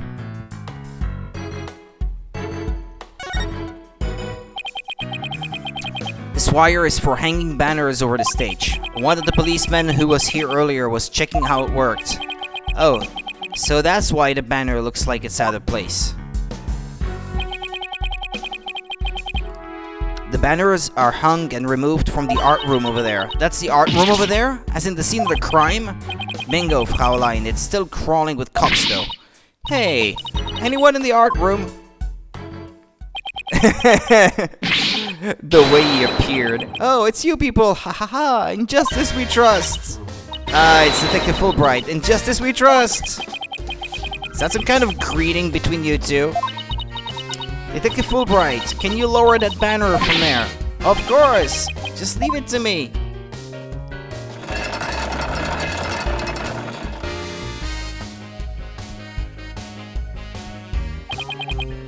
How's that? Phew. Thanks, Detective. In justice we trust. Ha ha ha ha. Always glad to help. In justice we trust. So, is that some kind of greeting between you two or not?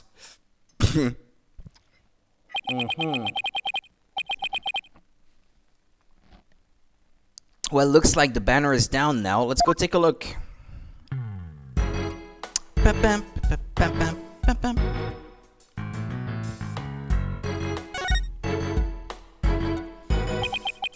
Look at this banner.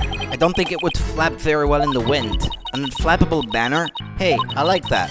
It goes perfect with unflappable lawyers and unflappable rockers. It's like it was made for this very stage. Look at this. The bottom part is all knotted up. Let me try and unravel it.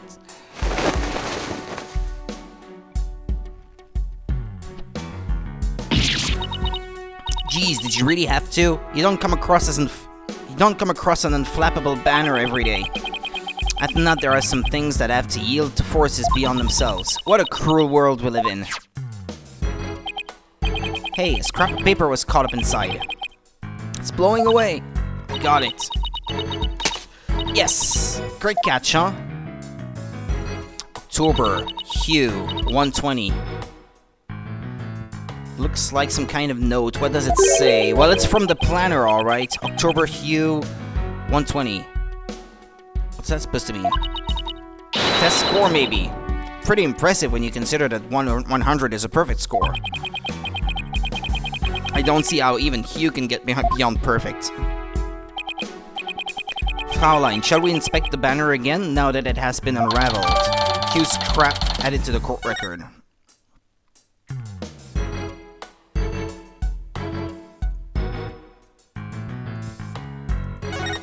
What about the banner itself? This is the emblem that's on Jeannie's school uniform. Hey, you're right. Wait a sec, it's hard to see against the red material, but look. There's a dark red stain here, just under the emblem. This banner was on a wire connected to the art room. Right, and the art room is where the murder occurred. Are you thinking what I'm thinking? The stain might be from the victim's blood.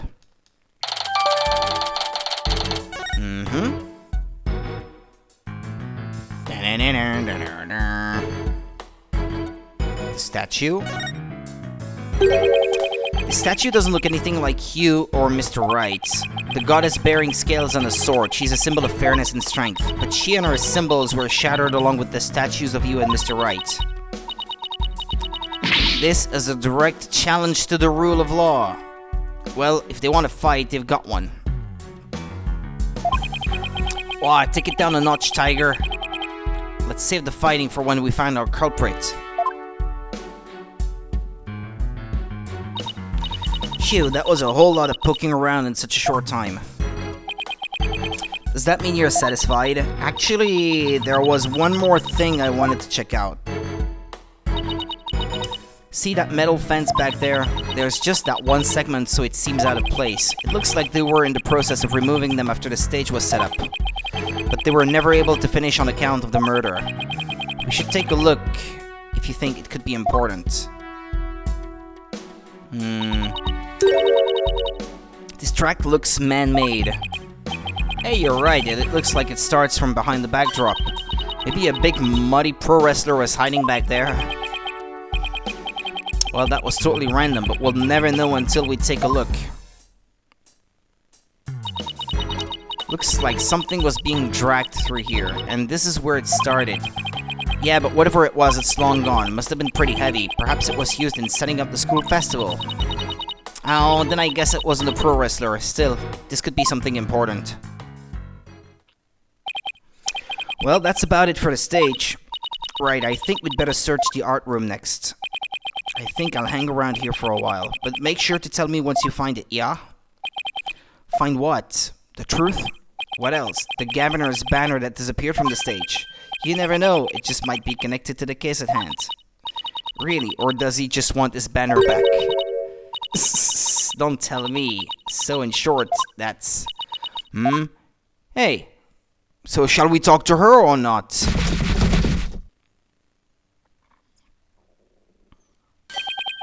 That box! It just took off running. I have a pretty good idea who that is, as I suspect you do too. Something tells me she's gonna testify during the trial the next day. And that this is not good for us. Come on, we can't afford to have any weird articles written about us. The maintenance area is over in that direction. After that box! Ah, okay, we're going after the box. October 25th, Themis Legal Academy maintenance area.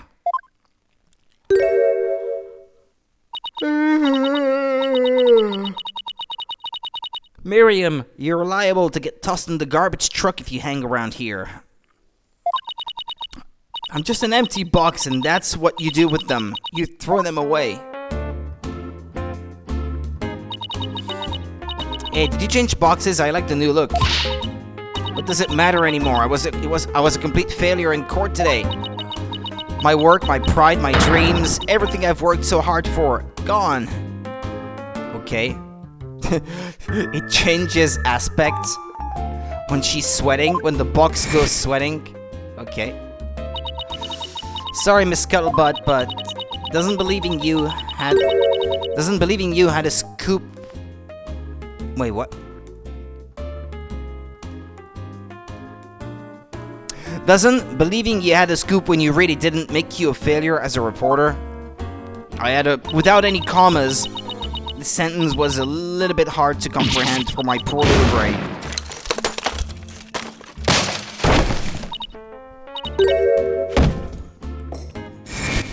I like that you see her face, though, instead of it remaining a mystery. Come to think of it, calling her a failure as a reporter might have been a bit extreme. Nah.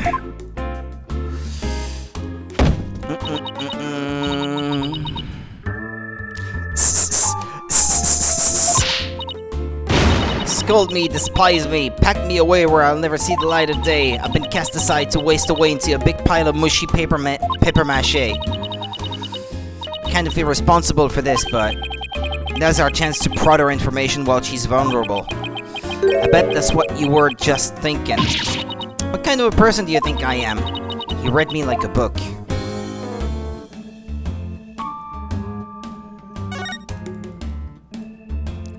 Scuttling Scuttlebutt. That was you on the stage earlier, wasn't it? Why'd you run off like that?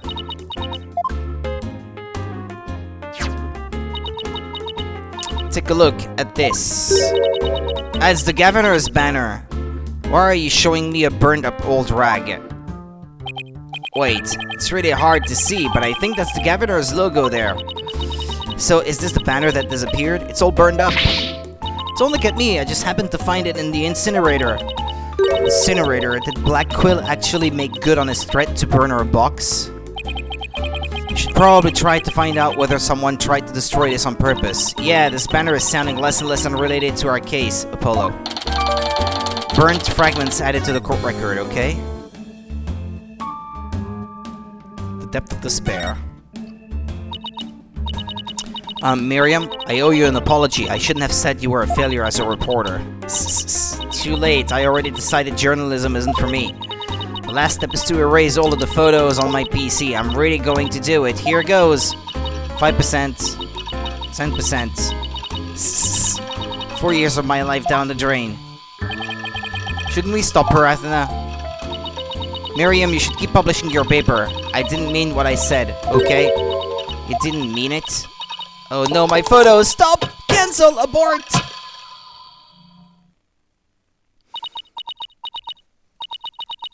Did you stop it in time? Deletion progress. 99% complete. There are only 2 pictures left. What are you going to do now, Athena? You owe it to her to make this right. I know. Your photo technique. Don't worry, Miriam. Your photos may be gone, but the memory of your photographic genius will live on forever in all of our hearts. Oh, Athena, that was cringeworthy. Hey Miriam, check this out. You took some amazing photos of the three of them. I'm sure they really appreciated it. I'm not so sure. Obviously, I'm the ace member of the newspaper club, the only member, in fact. I know this won't make up for the photos you lost, but here are your newspapers back. Themis Herald and Themis Herald Extra returns to Miriam. There's no rest for the wicked. I plan on pursuing those three for as long as I live. Miriam, why are you so obsessed with Juniper, Hugh, and Robin? Obsessed? I'm not obsessed with them. It's just, they were so close ever since their freshman year. So, well, you envied them? Athena, are you thinking what I'm thinking? Yeah, I think that's the only explanation. Wait a second, you're not thinking what I think you're thinking. That's exactly what he's thinking, Miriam. You want in on their little trio. Okay. How could you possibly know that?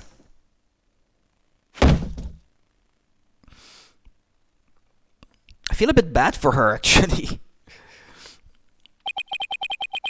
That's one abused laptop. My laptop won't turn on. Never thought my life would end so soon. A mere 17 years. Now I really feel bad. Oh, I know. Miriam, we have a laptop at the office. We'd be happy to lend it to you. Huh? You have a laptop I could use? Sure, but on one condition. I want you to ask Junie, Hugh, and Robin if you can hang out with them. What? Like I could ever do that? Sorry, but that's the deal if you want to borrow our laptop. You scare me sometimes, Athena. You're like good cop, bad cop, all rolled into one. Fine, I'll do it, if that's all you want. Yay! I'll be by later to bring you the laptop. Wait. It's not like I owe you anything, but here. Thanks. Oh, it's a set of pictures. Looks like they're setting up the stage. Yeah, I took them when they were putting the stage backdrop into place. Ah, timestamps on all of them. Nice. Wow, you sure have an eye for photography, from what I can make out anyway. These are the last two photos that didn't get deleted. They're all yours. I want to check the time at which the one was taken with the backdrop passing in front of the windows of the art room. That might tell us something.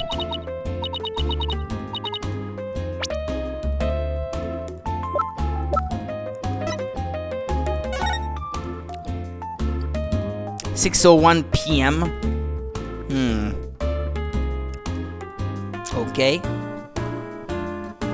So yeah, there was the moon outside the window at that time then, I suppose. And what's the other one?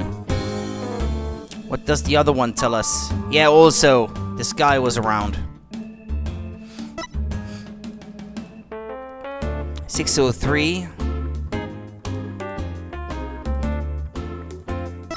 And 6:01. Okay. What time was she killed? Because Robin was outside at that time. That's an alibi right there. Between 6 and 8 p.m. Yeah, okay. And I guess the statue wasn't done yet, so it would have taken some extra time for the statue to be done. So yeah, that's probably as good an alibi as Robin is going to get.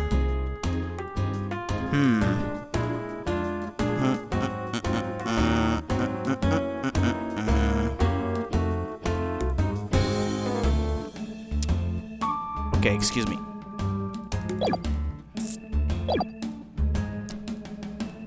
Well, see you around, scary lawyer lady.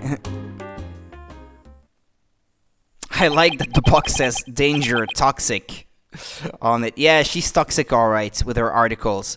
That was really impressive, Athena. What's next? Well, I'd like to talk to Hugh or Robin if possible. Okay, let's walk around and see if we can find them. I kind of missed the music from the first game. Hey, there's a cat right there. Oh, we controlled cats on the job yesterday, actually, at work. 84 cats and dogs being taken out of a plane from Cyprus and being brought apparently to the UK to be adopted there or something like that.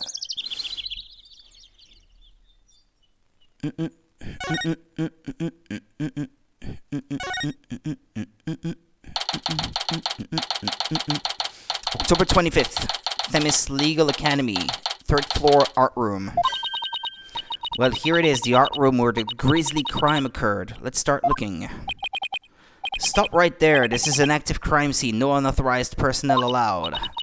What? Can't you make an exception? You won't even notice we're... Freeze! I don't think so. No exceptions. Now move along. Nothing to see here. He doesn't seem very accommodating this time. Let's try again later.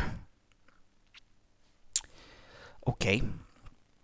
Let me try something then. Chase down and talk to the box's occupant. Okay, that's done. Seek the truth behind the murder. Search the art room once the cops are done. Search the school for more info. I guess that's the part I have to focus on at the moment then. Move. The school. The maintenance area? No, we were there just now. Okay. Move. A lecture hall? No. Hallway? Ah, okay.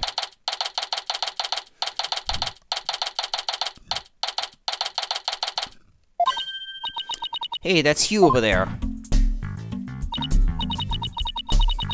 Hugh, we wanted a word with you, if you don't mind. If it was Mr. Wright, then sure, but you two? Meh. I knew it. There's a hint of discord in Hugh's voice. You're not getting off that easy. After all, you're a possible suspect. Plus, you actually confessed in court. Whatever. So what do you want from me? But make it brief. I don't have a lot of time. And I assume you don't either.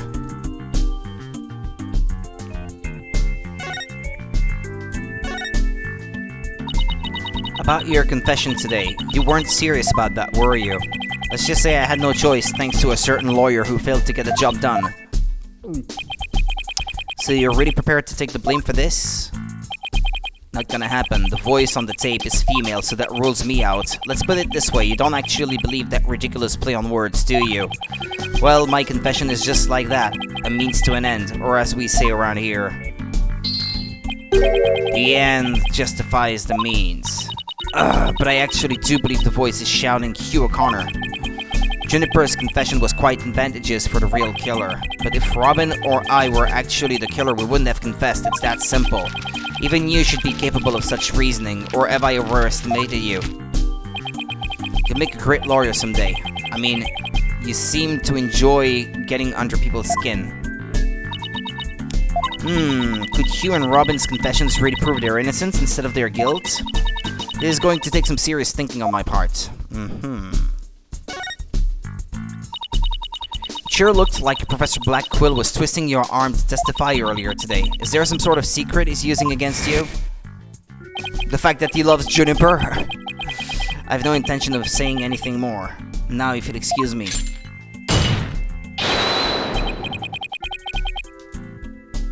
Hold. I'm not through with you yet.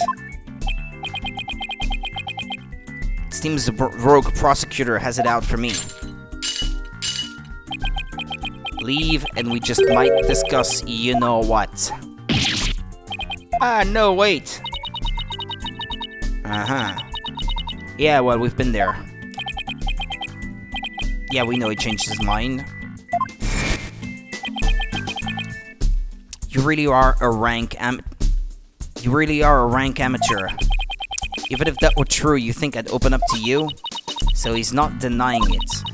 That secret might be causing the discord in his voice. Then again, we have the same problem with Junie and Robin. Heh, you're just wasting your time and mine. Like, next question. About that meeting with Professor Court on the 23rd, why did she want to see you? I have no intention of telling you. You'll have to force it out of me any way you can. Professor Means strike again. Then again, Hugh is in the lawyer course. But didn't Professor Court used to say that the only good result is the truth? So why don't you drop this whole charade and just tell me the truth? The truth? How can you be so sure it will help you solve this case? The truth isn't necessarily your friend, nor Juniper's for that matter. No, you're wrong. I don't care what anyone says. I'm going to defend Junie the right way, using the truth. That's the only way to honor Junie's wishes and Professor Court's memory. I see. Very well, Miss Sykes. I'll testify tomorrow about that truth you're so interested in. Phew. But, don't look to me if something happens to Juniper because of it, understand? What's that supposed to mean? What a terrible thing to say. I thought you guys were friends. Yes, we were, until just recently, actually. Were? I actually told Juniper, so I might as well tell you. I don't really care about her anymore. What? Why? Just as I have my secrets, she has a side you've never seen. Juniper is not all sunshine and rainbows like you think she is. What are you saying? This conversation is over. I said I don't have a lot of time and I meant it. Hugh, wait! He's gone. He doesn't care about her anymore? Why would he say that? That didn't go so well. I guess we'll just have to pin our hopes on his testimony tomorrow. Athena, what do you say we head over to the art room? Might be a nice change of pace. Hopefully the police have completed their investigation. Alright, we don't really have much time left anyway.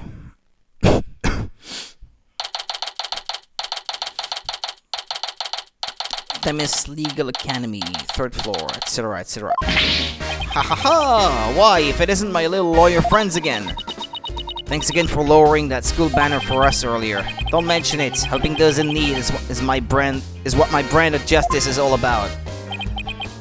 Right, so this art room was where the murder actually occurred? That's right, you can't see it with the naked eye, but there is blood on the floor. That area roped off in the middle of the room marks the spot.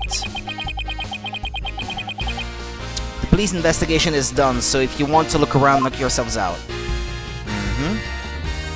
I should save, perhaps, because it's been a while since I did. Yeah, an hour, in fact. Talk. Art room investigation. Find anything new, Detective Fulbright? Ha ha ha. Good question. Unfortunately, the answer is nothing much yet. Sure is confident for having found nothing. But if we're talking outside of the art room, there has been a major breakthrough. Oh dear, unless I find out what that is, I don't know what I shall do. No need for the theatrics, I was told I could fill you in on this one. Wow, you saw right through me, Detective. I'm impressed. Looking to get arrested for murder via unwarranted flattery, are we? The breakthrough. So, what's the major breakthrough you mentioned? You want to know? You really want to know? You really... Come on, just tell us already! Oh, you're no fun. Anywho, we got the results of the voice print analysis back. Voice print? You mean for this tape recorder? Exactly, the voice belongs to the suspect Miss Woods, beyond the shadow of a doubt. See right here, they analyzed the voice on the tape inside and out. Okay. That's not good.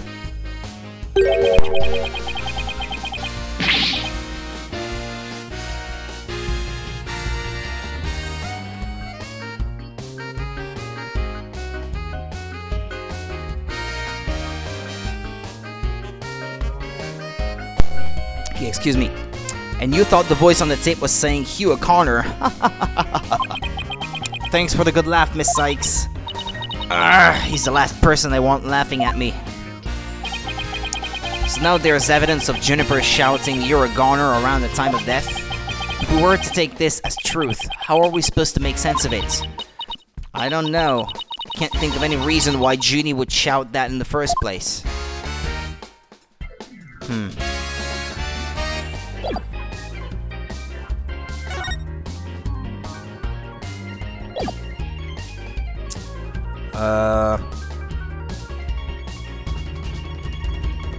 Okay, examine.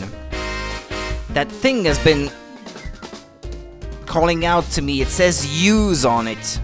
Use?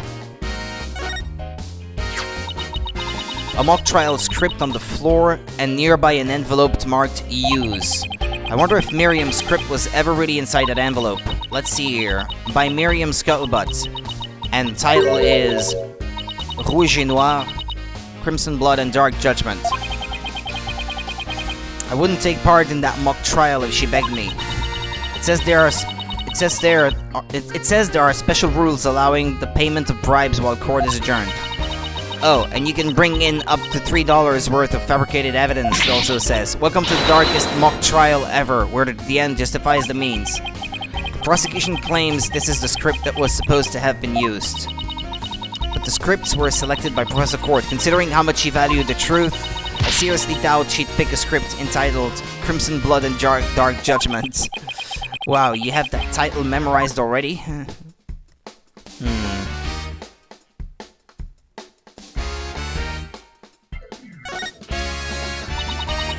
It kinda looks like there's a prosecutor badge at the top of the statue. But it's not if you look real close. Another strange, difficult to understand work of art. Oh look, it has a title. Guilty, guilty, guilty. Heh, real creative. Art. Either it's too abstract to understand or as subtle as a sledgehammer.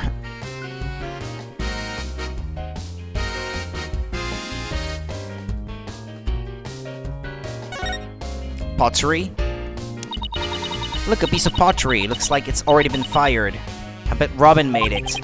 And I bet it won't last long, not with the way she deals with her own work anyway. Yeah, it seems like such a waste. I mean, this one already has some color on it. Looks just like bloodstains the way the glaze was dribbled onto it. Just like bloodstains? In justice we trust, that does look like bloodstains. We'd better examine it at once. I get it. The victim was stabbed in the middle of the room where the big bloodstain is, and then brought over here, at which point some of her blood dripped onto these pieces. That means the body very well could have been dropped from this window.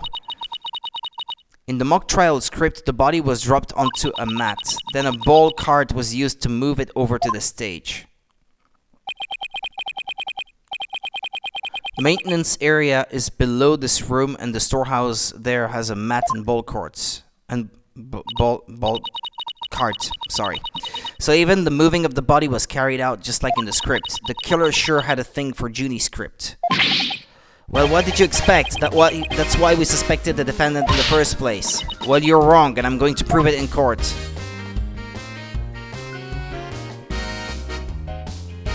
What's this? 3 busts sitting on a shelf, a judge, a defendant, and either a lawyer or a prosecutor. The bearded one must be the judge, and the bummed out looking one the defendant. So there's one missing then. Look, there's another one that's fallen onto the floor. I wonder which one fell, the lawyer or the prosecutor? Think, Apollo, think. This could tell us how tomorrow's trial will go. I'll just wait for tomorrow's horoscopes, thanks.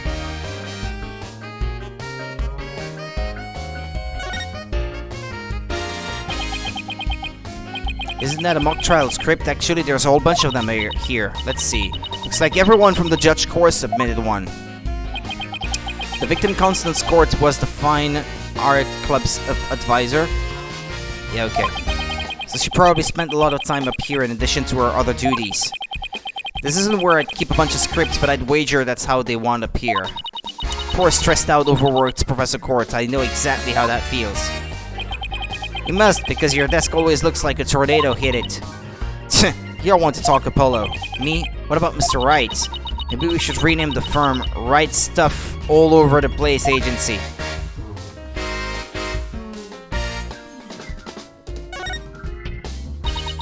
There's a paint palette here. No surprise there considering this is the art room. Looks like someone mixed yellow and red to make orange. I prefer yellow. You on the other hand are way too red. What's that supposed to mean? I think this is saying that the two of us have to work together to solve this case. Oh, what if this is Professor Court sending us a message from beyond the grave? What about the blub right next to it, the one with red and green? Maybe she's implying that you need more delicious greens in your diet? Are you saying Professor Court is watching over our dietary habits from the pearly gates? This is where the body was found? Hey, this area with the rope around it. That's where we detected a large bloodstain. In short, the victim was stabbed here or somewhere close by. The fact that there's no visible blood means it was wiped up with something, right? Right, but we were able to detect trace amounts of blood. Merely wiping it up does not remove all evidence of wrongdoing, and that, in a nutshell, is justice, right? I'd appreciate it if you'd let me have the cool lines. That's Juniper, I guess? Picture of a girl wearing a floral hat. Oh, it has the artist's name right here. C. Court. Wow, Professor Court must have painted this. So, is this what they consider art? I really don't get it. I swear I've seen this girl before. There's an air of fragility about her, and those pity-inducing eyes. Who is this again? Her name's on the tip of my tongue.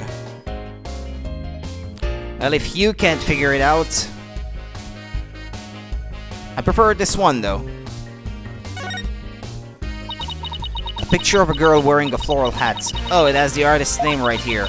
R. Newman. Wow, Robin must have painted this. Is this Juniper? The clothes are different, but... Oh, look! There's a piece of paper stuck to the back. Let's see what it says. Completely lacks Professor Court's artistry. Must keep practicing. Robin. I think this is plenty good myself. I wonder what it would have looked like if Professor Court had painted Juniper. I bet it would have been really artistic looking. Yeah, well, we've seen what the result is. The clock. Hey, look, it's 1 hour late or something. This is the clock that created that major problem for Junie. Let's take a closer look. Don't waste your time, I've checked it. And it's 100% accurate. Okay. I want something to snack on. Excuse me, just a few seconds. I'm hungry.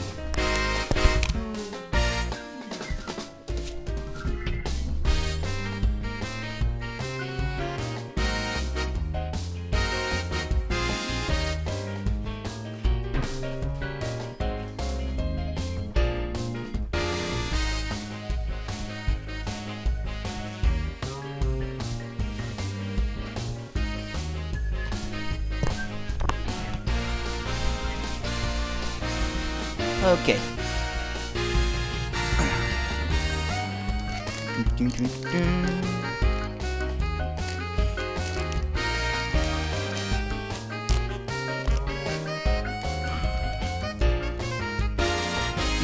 All right.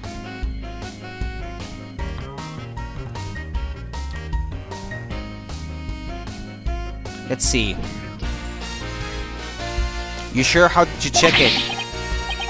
Of course I'm sure. I compared it to my own watch. See? Detective Fulbright, didn't you notice that your watch has stopped? It has? This is unacceptable. We obviously can't rely on him. Let's take a look for ourselves. Let's see. Wait a second. It's ahead by 1 whole hour. Well, detective? Huh. But... This clock must have also been an hour ahead when this photo was taken. So that would fit perfectly with Junie's testimony. A clock in a school? That doesn't tell the right time, though. You would think that this is the kind of place where these things would not go unnoticed. Especially from a teacher. I don't know.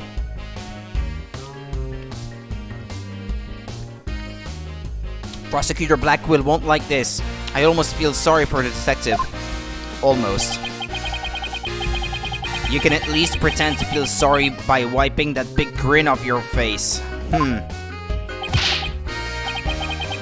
Wait just 1 minute, the clock is an hour ahead right now, sure. But what proof do you have that it was running ahead on the day of the crime? That's a good question. Wait, I think I just might have something. Detective Fulbright, you would agree that there is a moon outside this window, right? Sure, it looks like a nice drawing of a crescent moon. But if you look at that window in the back with the winch attached to it, you'll see that the only view to be had is the opposite side of the school building. Oof, then what's this moon doing here? I wonder. The game figures it out for you. I thought I was smart for figuring it out by myself. Damn. Well. So much for that, I guess. That's right, but I hadn't seen this stage until yesterday. That backdrop with the starry sky and big crescent moon isn't half bad. And is this the same as the one painted on the stage backdrop? The proof's right here, detective. This shows it was 6 p.m. when the photo was taken. Take that! I thought this was gonna be in the trial or something. I know what this moon really is, and if you look at this photo, you'll know too. This shows where that moon in the photo came from and the truth of Junie's testimony. What? Where? Where does it show that? Here. Take that! They were still prepping the stage, so its backdrop wasn't in place yet. This photo shows them in the process of moving the backdrop into position. I can see that. That's the big board hanging here. The size matches too, but there's no picture. That's a crucial detail. It is, but I believe what we're seeing in this photo is the back of the board. The back of the... That's right, and at around 6 p.m. when this was taken, a photo of that same board was being taken from the front. What do you mean from the front? The front is against the wall. Do I have to spell it all out for you? That's where you're wrong. What about the window? Remember how we said the moon shouldn't even exist in this photo? Take a good look. Are you suggesting the moon is the one on the backdrop? Exactly. I know this photo was taken while the backdrop was being moved. And as you can see here, it was around 6 when the backdrop was being set in place. So the art room clock was running fast, at least as far back as the day of the murder. How can I ever face Prosecutor Blackwell now? I just blew a hole in a piece of the prosecution's evidence. Yeah, but they'll probably have other stuff to say, right? The winch. Ah, come on. Come on. Examine.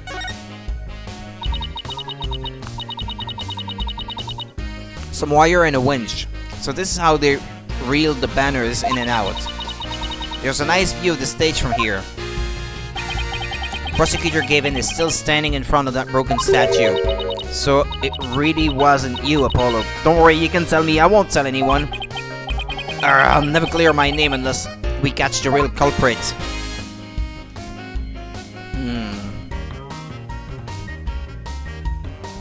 But come on. This here. Hey, it's gone. Remember that strange statue in the school camera photo? You're right, wonder where it is. Robin's a member of the Fine Arts Club. Maybe she could shed some light on this. Well, I think we've examined pretty much everything we can. By the way, did Prosecutor Blackwell happen to tell you anything about tomorrow's trial? In justice we trust. It's no use trying to pry more information out of me. Having just learned that the clock had been 1 hour fast means we're back to square one concerning the suspect's actions that day. I wonder what the main argument will be about now. How the body was moved would be my guess, but Prosecutor Blackwell's got his own plans. Oh, does he now? Detective Fulbright, try as you might, I won't say another word about the investigation. I wasn't going to ask about that, I was just wondering if you'd seen Robin.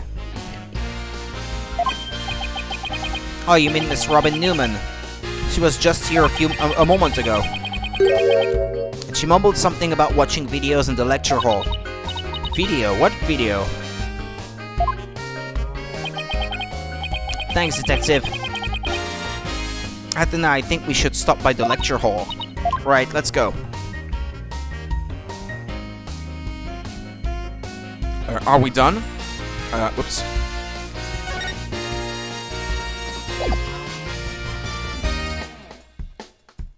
Examine. We're pretty much finished. Oh, okay. I wanted to look at that thing that says guilty up there to see what the description would be, but they're not letting me.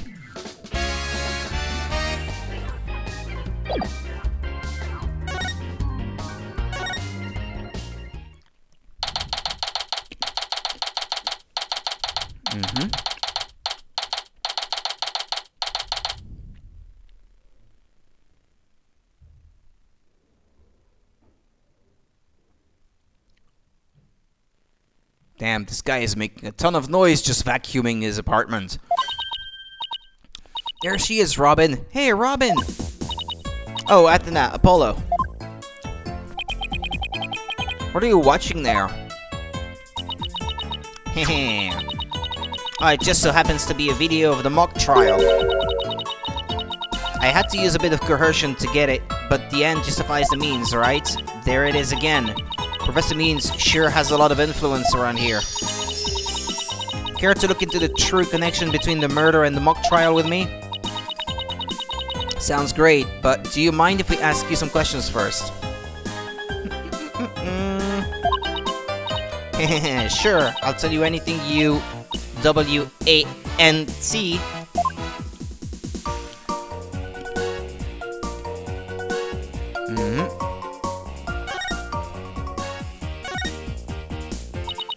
About your confession today. Why'd you do it? Because Juniper hasn't done anything wrong. I had to stop the trial by any means possible. Right, the end justifies the means. So you're a follower of Professor Means too? Professor Means is a wonderful teacher, as was Professor Court. I like them B-O-T-H. She burst that one off like a pro. But with that style of justice, you run the risk of breaking the law. Well, I'm prepared to quit school because of this case. What? Why? She already said... Yeah. Thank you. I was about to say that. She already said she wanted to be an artist. That's what I really want, man. But no, my parents forced me to study to become a prosecutor. It would be... Well, no, I guess she doesn't have the name, but it would have been fun if maybe the Miles Edgeworth was the dad or something. But they don't have the same family name, so I guess it doesn't really fit. I don't know. Or if she was actually the child of some other prosecutor we know from a different case in the series. That's what you're really after, isn't it? Talk about someone who literally changes at the bat of an eyelash. I guess she's been dealing with her own problems too, that totally makes sense. Yeah, I suppose so, but that doesn't make what she did right.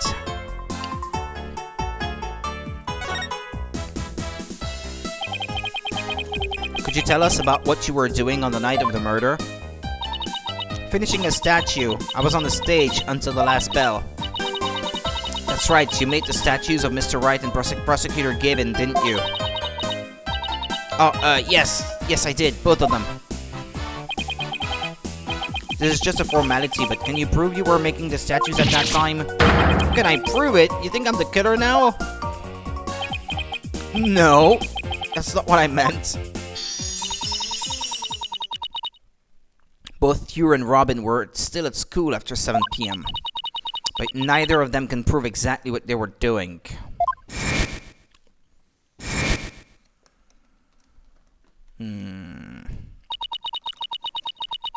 Could one of them really have murdered Professor Court?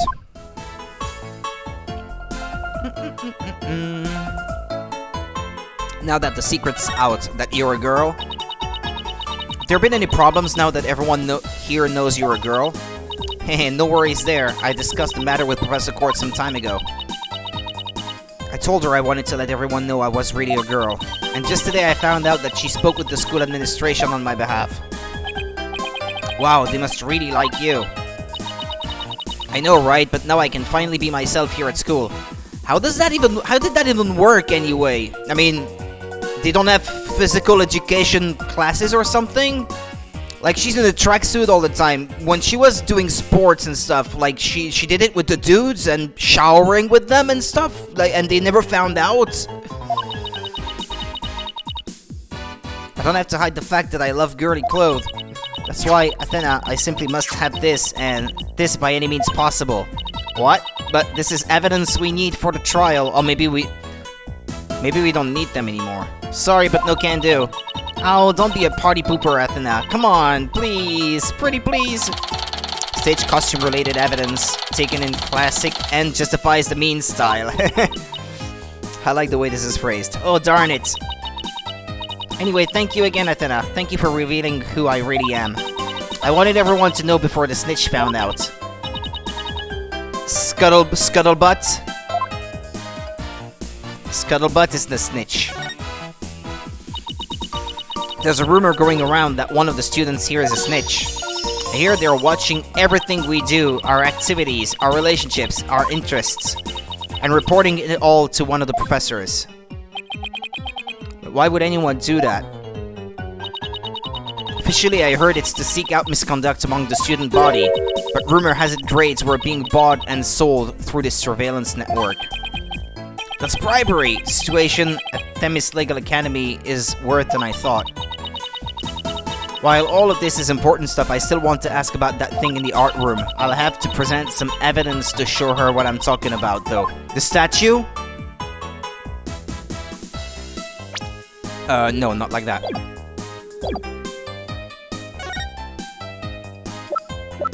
This one. No?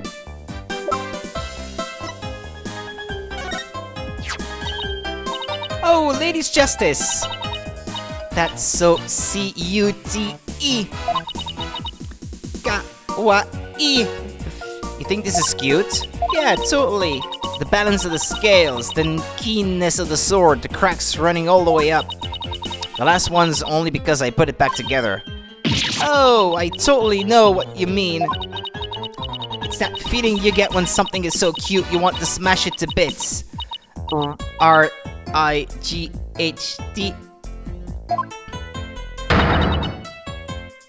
Rah! Since it's a big luxuries academy, I'm guessing they might have rooms for students who live on campus and they probably have their own bathrooms. Yeah, maybe, I guess.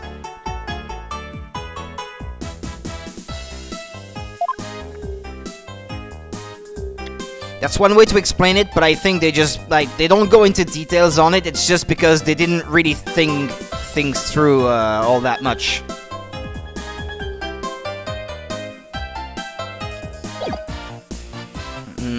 Talk. No, wait. Or the photo, then. This one? Robin, I just remembered something I wanted to ask you. This photo shows a piece of art on the table. Do you know what it is? Whoa! Wow! Look at that unique artistic sense. That has to be one of Professor Court's creations, man.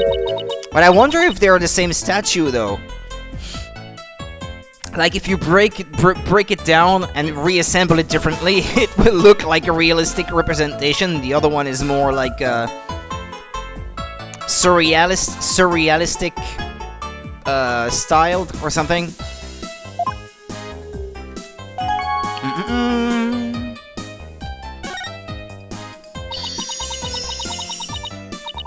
Her artistic sense, that's a tough one. I'd say it's avant-garde and very eclectic. In other words, it's weird and all over the place.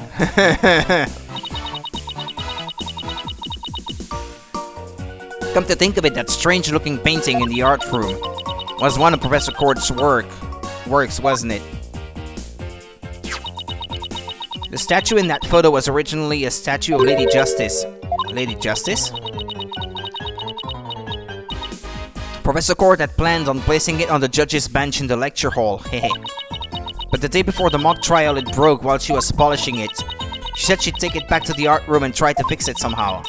So this is the statue in its proper state? You bet, just look at that wild silhouette. Wow, it's so C-U-T-E. I don't get it. Do you have to be an artist to appreciate stuff like this? At the now. The Lady Justice that you put back together on that stage. Oh right, I didn't realize before because it was in pieces, but before it was smashed. Maybe it didn't look like Lady Justice, but more like it does in the photo. What was it doing on the stage? Okay, it was updated. Well, I think that about covers it. Okay, then how about watching the mock trial video with me? What do you say? Sure, sounds good to me. So how do you want to watch it? Hehehe, all classroom desks at this school have their own built-in computer, you know? Wow, this place is definitely a lot cushier than I thought. I know you guys are in a hurry, so I'll just fast forward to the important parts. Let's start with the professor's pre-trial speech.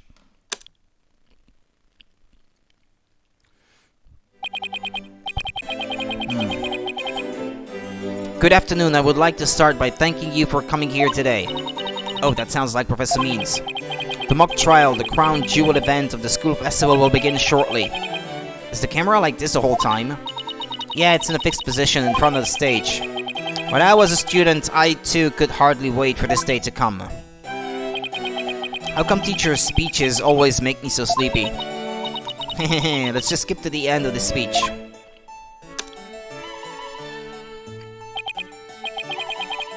Now let the mock trial begin. Hey, what's the deal here? Why is Junie so large in this shot? Because she's in the foreground, no?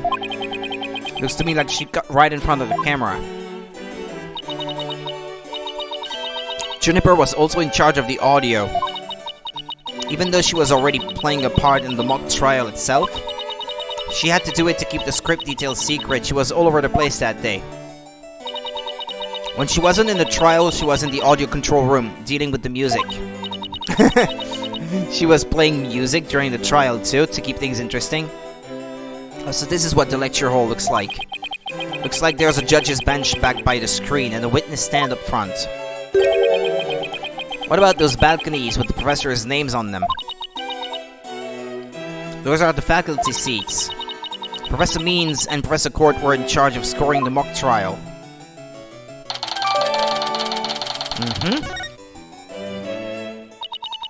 Okay, let's fast forward this a bit.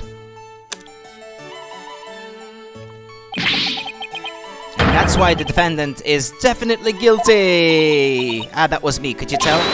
Objection! A frail co-head used their bare hands to stab our professor with an arrow? I don't think so. Excuse me. You read that line in the mock trial, Apollo, but you made it sound kinda weird. Cut me some slack, it was my first time reading that script. I think Juniper is going to speak next. I didn't do it! I had suffered a breakdown and pretty much lost it. It's true, I shouted. You're a goner, but I didn't mean it. It's true, I shouted, you're a goner, but I didn't mean it.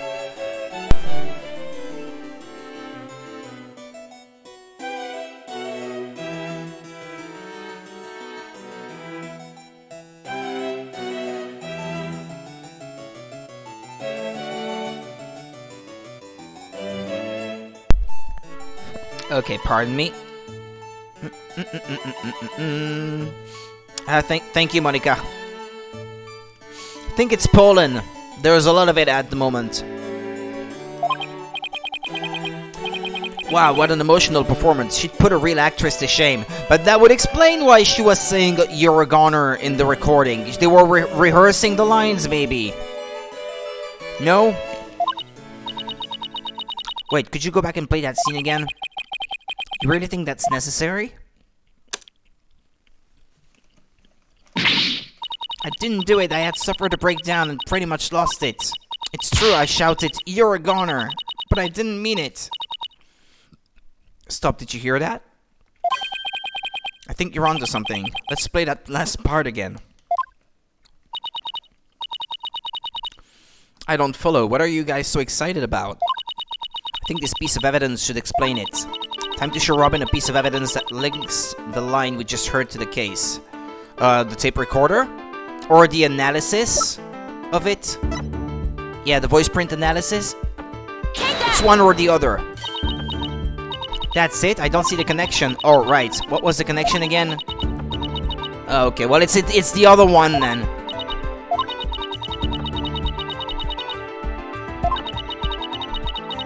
Okay.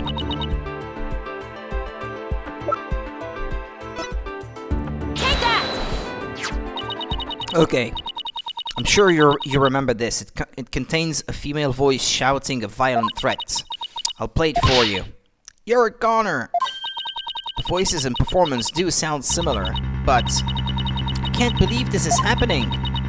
It's just a possibility, but if the voice on this tape is really a recording, one made from the mock trial video, then that means this evidence was fabricated.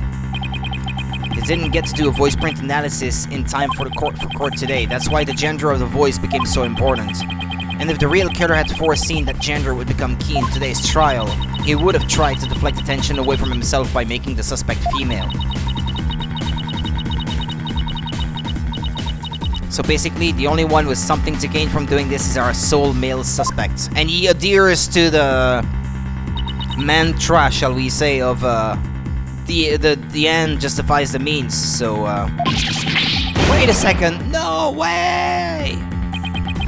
Professor Means' credo is the end justifies the means, so it makes perfect sense that the students who took those words to heart would fabricate evidence. We need to get that tape analyzed as soon as possible.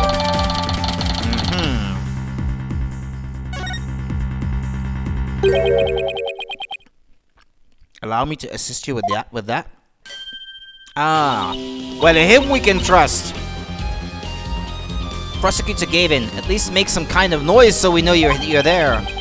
It's go big or go home with rockstar entrances, Fraulein. Timing is everything. Let me make a copy of that tape right now, and I'll get you the results as soon as I can. I trust that would be all right. Very much so, thanks.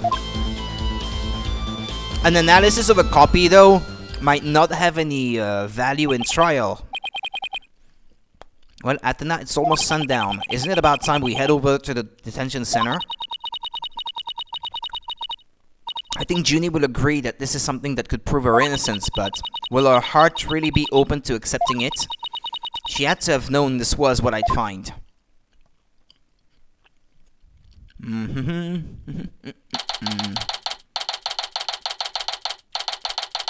In Clavier with trust. Yeah. And that about covers the main gist of our investigation. She doesn't seem to like it. She doesn't like it one bit.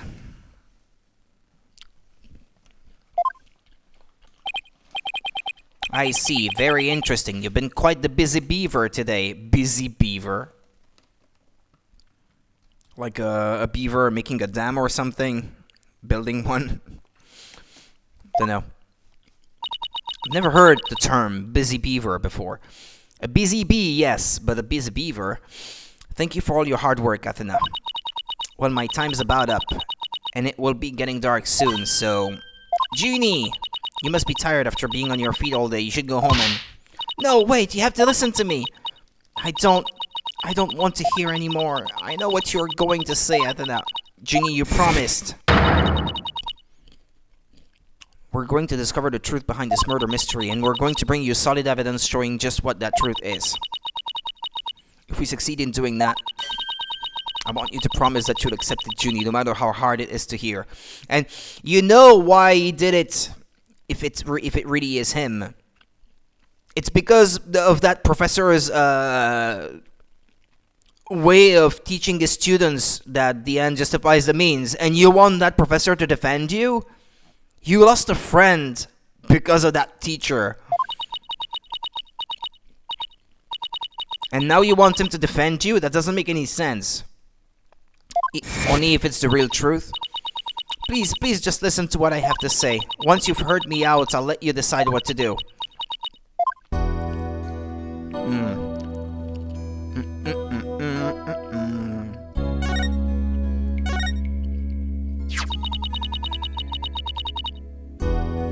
The voice in this recording has been proven to be yours, Junie. And in the mock trial video, we can hear you reading your line from the script. We're having both of them analyzed now, but from what I can tell, the voices are the same. And the only one who'd benefit from faking the voice recording would be Hugh. But that doesn't make any sense. I mean, Hugh confessed in order to protect me. This may sound strange, but his confession is a ploy to make himself look less suspicious. In other words, he was just pretending to protect you. Besides, his confession came after you and Robin had already confessed. Yeah, it's not like he sprung up to stand for you, like first. Robin did. If he hadn't confessed right then as well, wouldn't that have seemed a little suspicious? Say what you will, Athena, but none of us would hurt or fly, let alone kill someone. Hugh is a gifted student. He gets outstanding grades and never causes trouble. You're not so sure about what you're saying, right? My bracelet reacted just now. It did, but why? Junie, can you look me in the eye and repeat what you just said? Oh, none of us would hurt a fly, let alone kill someone. Hugh is a gifted student. Why the sweat, then?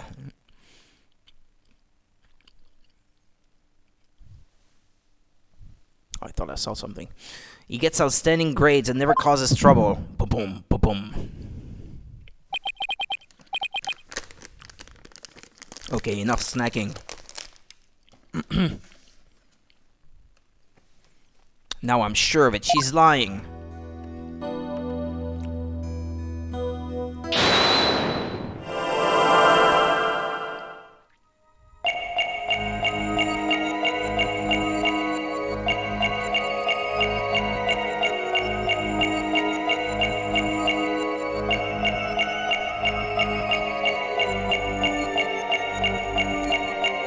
Never causes trouble, maybe.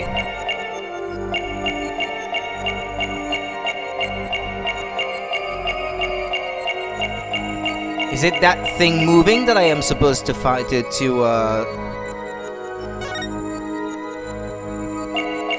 Yeah, that might be it.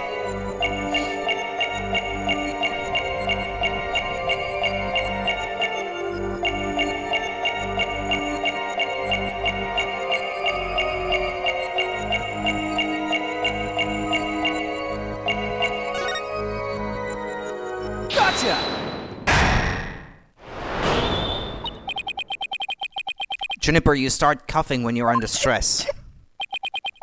You can't hide it from me no matter how hard you try. When you said, "and never causes trouble," cough escaped and made your scarf flutter. As for why you were stressed, it's because you were lying.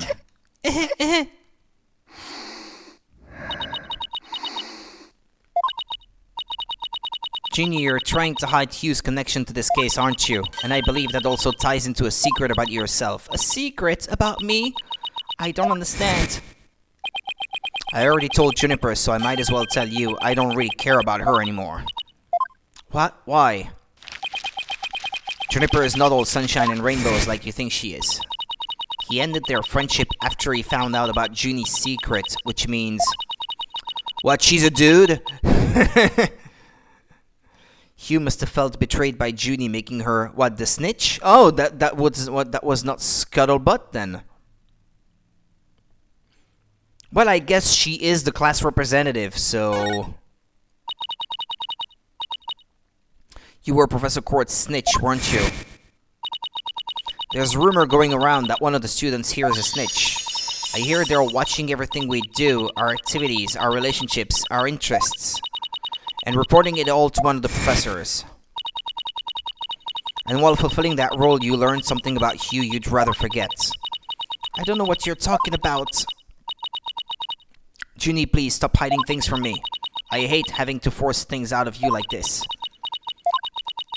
Looks like we're going to have to do this the hard way. Time to review the evidence and see if I can't prove my hypothesis. I must have something that proves Junie is the snitch and Hugh's connection to the case.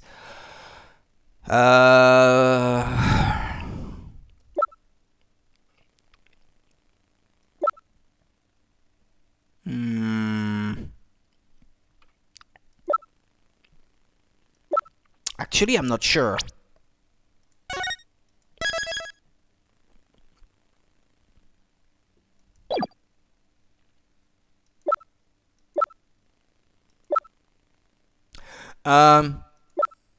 This? Hugh 120?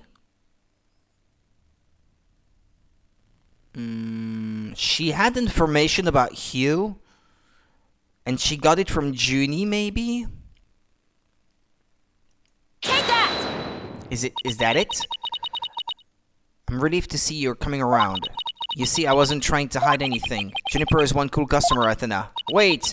I don't think that was the right piece of evidence. Whatever you show me won't change the fact that I've already told you all I know. Okay, well, that wasn't the right one. Okay! Fine.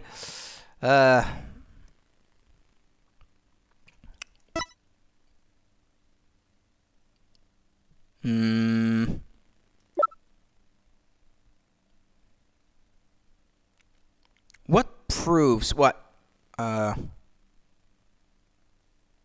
Maybe a fake? Found broken on stage?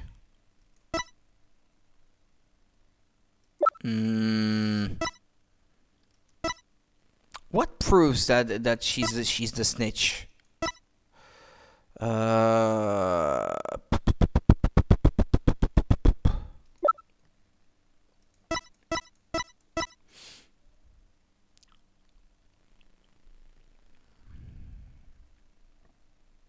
I have no idea.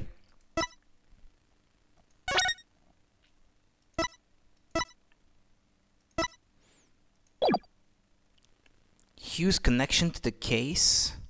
What, the arrow? No. Take that! Yeah, okay, that's not the right one. At least I don't lose anything for trying them all out, I suppose. But really here, I'm not sure where the game is trying to take me. Take that! Or what, that? No. Because I thought to myself, maybe this proves that they were close to one another, but wait, maybe that's not enough evidence, I suppose. Quartz planner? Take that! Ah, yeah, okay. Routine report? Which one? Need to speak with Hugh O'Connor. Ah, yeah, okay. I believe this is meant to mean when the snitch would report in to Professor Court. I also believe Professor Court planned to meet Hugh in private based on the snitch's info. And from their meeting, Hugh must have put 2 and 2 together and figured out your secret. So you see, it all makes sense only if you're the snitch, Ginny. Oh no, don't start crying. Forgive me, Thenna. I've been lying to you this whole time. The truth is, I suspected Hugh from the start. You did? Now this is surprising.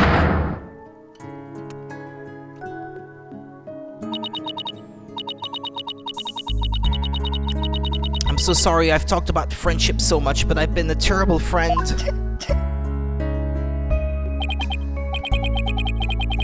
Juniper, I don't have that special kind of hearing that Athena does, but I don't need it to sense the pain you're feeling inside, and its intensity is directly proportional to how you feel about your friend. Am I right? Polo!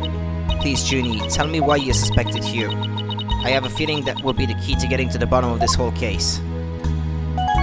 Ba-ba-ba. What exactly was your role as class snitch? Professor Court had told me how Academy alumni had strayed from the path of justice, the dark age of the law, huh? She didn't want any more of our students going astray like that, but few others at the Academy shared her view.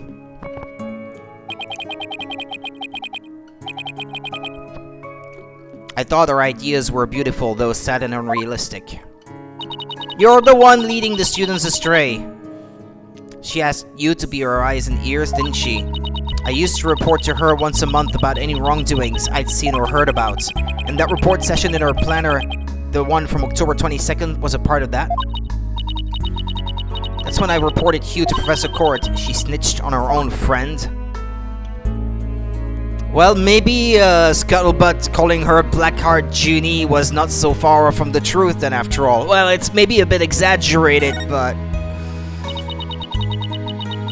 I had accidentally overheard Hugh talking. What did you hear? He was talking to someone on the phone. I think it was one of his parents. What were they talking about? Something about having paid money for good test scores. I only overheard him talking, so I never did find out who the money was going to. What? That's bribery! He was buying his way through school, and if that's the case, then that evidence that always seemed out of place might actually be about a secret. That evidence that always seemed out of place? Let me reread these last bits. About having paid money for good test scores. Ah, yeah. I think I... Oh, what, that? Maybe that's the money paid? No, I think there was something else. No?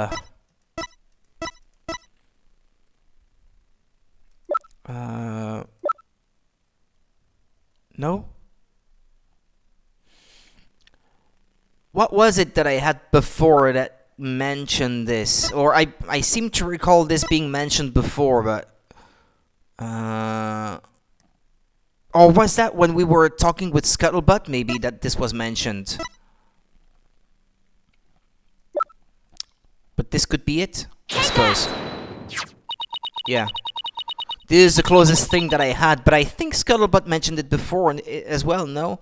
We found this while we were investigating the stage. It's got Hugh's name on it. I didn't know what the number meant at the time, but now that I'm hearing about bribes, it must mean that a bribe of 120 grand, ouch, ooh, that's a lot of money, was to be paid in October. What's more, take a look at this mark. That same mark is on the pages of Professor Court's planner. Yeah, well, the fact that the page came from her planner, yeah, that was already a given. Hey, you're right. Oh, because he didn't notice before. Jeez. Wait, but why would Professor Court have that kind of information in her planner? You don't really think the person who was taking the bribe money was... It's just a possibility at that point, but it may indeed have been Professor Court. But... that is impossible. She'd be the last person I'd ever suspect of accepting bribes. You, on the other hand... like I said, it's just a possibility, but a rather good one. Maybe their private talk had to do with the possibility of the bribery being exposed. Yeah. She knew about the bribery and you killed her so that she wouldn't rat you out. What started out as a little argument soon got out of hand. Maybe he had a snitch too, like Scuttlebutt was his own snitch or something. Like they both had some. It's not your fault, Junie. Anybody would have suspected Hugh if they knew what you knew. No, I don't believe that alone would have driven him to murder. There's another reason why I suspected Hugh. You've got to be kidding me. There's another reason? I saw Hugh around 7 p.m. the day before the mock trial. Oh, so she's finally ready to talk about that. When I saw him, his cuff. Oh, Thenna, cuff. Junie, are you alright? Just try to relax and tell me what happened. I never wanted to see what I did. But I'll have to live with it, won't I? In that hallway, Hugh's hands... his hands were dripping with blood. I gotta go, but thanks for the stream and have a good rest of the day. You're welcome, Monica. You too have a good rest of the day and take care. His hands were dripping with blood.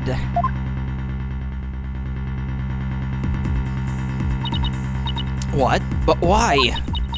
What am I going to do? Deep down I know Hugh can't be the killer, but my mind keeps telling me he is. No matter how hard I try to convince myself he isn't. Oh, what am I going to do? Hugh, I can't take this anymore. Thenna. So she hid the fact that she had seen Hugh and said she went home at 6 because she wanted to avoid talking about what she saw. Junie, it must have been terrible holding all of that in. But it's going to be okay. I'll get to the bottom of this. And that's my promise from one good friend to another. I'll be defending Juniper tomorrow, if that's okay with you, Professor Means. My main concern is whether you can defeat that prosecutor. But I won't try to stop you. I'll be watching from the gallery. He's not insisting much, so I'm not so sure that he is guilty. I'm not convinced. I don't know. Shall look forward to seeing what sort of results your methods can produce. Good luck tomorrow. Now, if you would excuse me. Thenna, I'm sorry. I really mean it. I wish I had trusted you from the start. You have to uncover the truth tomorrow. I know you can do it. Don't worry, we already know that the prosecution's key piece of evidence is a fake. And thanks to you, we figured out the motive too. Let's give this our best shot, Athena. Let tomorrow be the day Juniper walks free. I wouldn't have it any other way.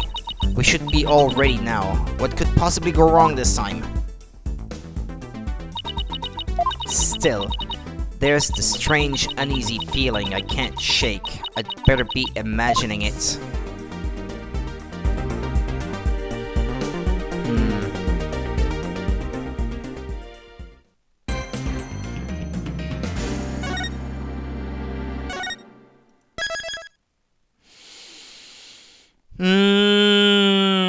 Well, the trial itself might be too long for me to do all today before I have dinner, and I have other plans for later tonight. I can't stream later tonight, and I also can't go to sleep too late, so I should probably leave this for tomorrow night before sleep.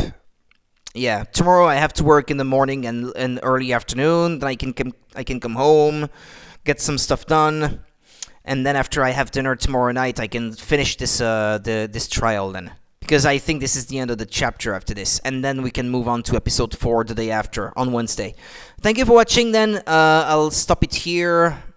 Take care of yourselves, have a good one, and I'll be back tomorrow then with more Phoenix Wright Ace Attorney. See you next time then, bye bye.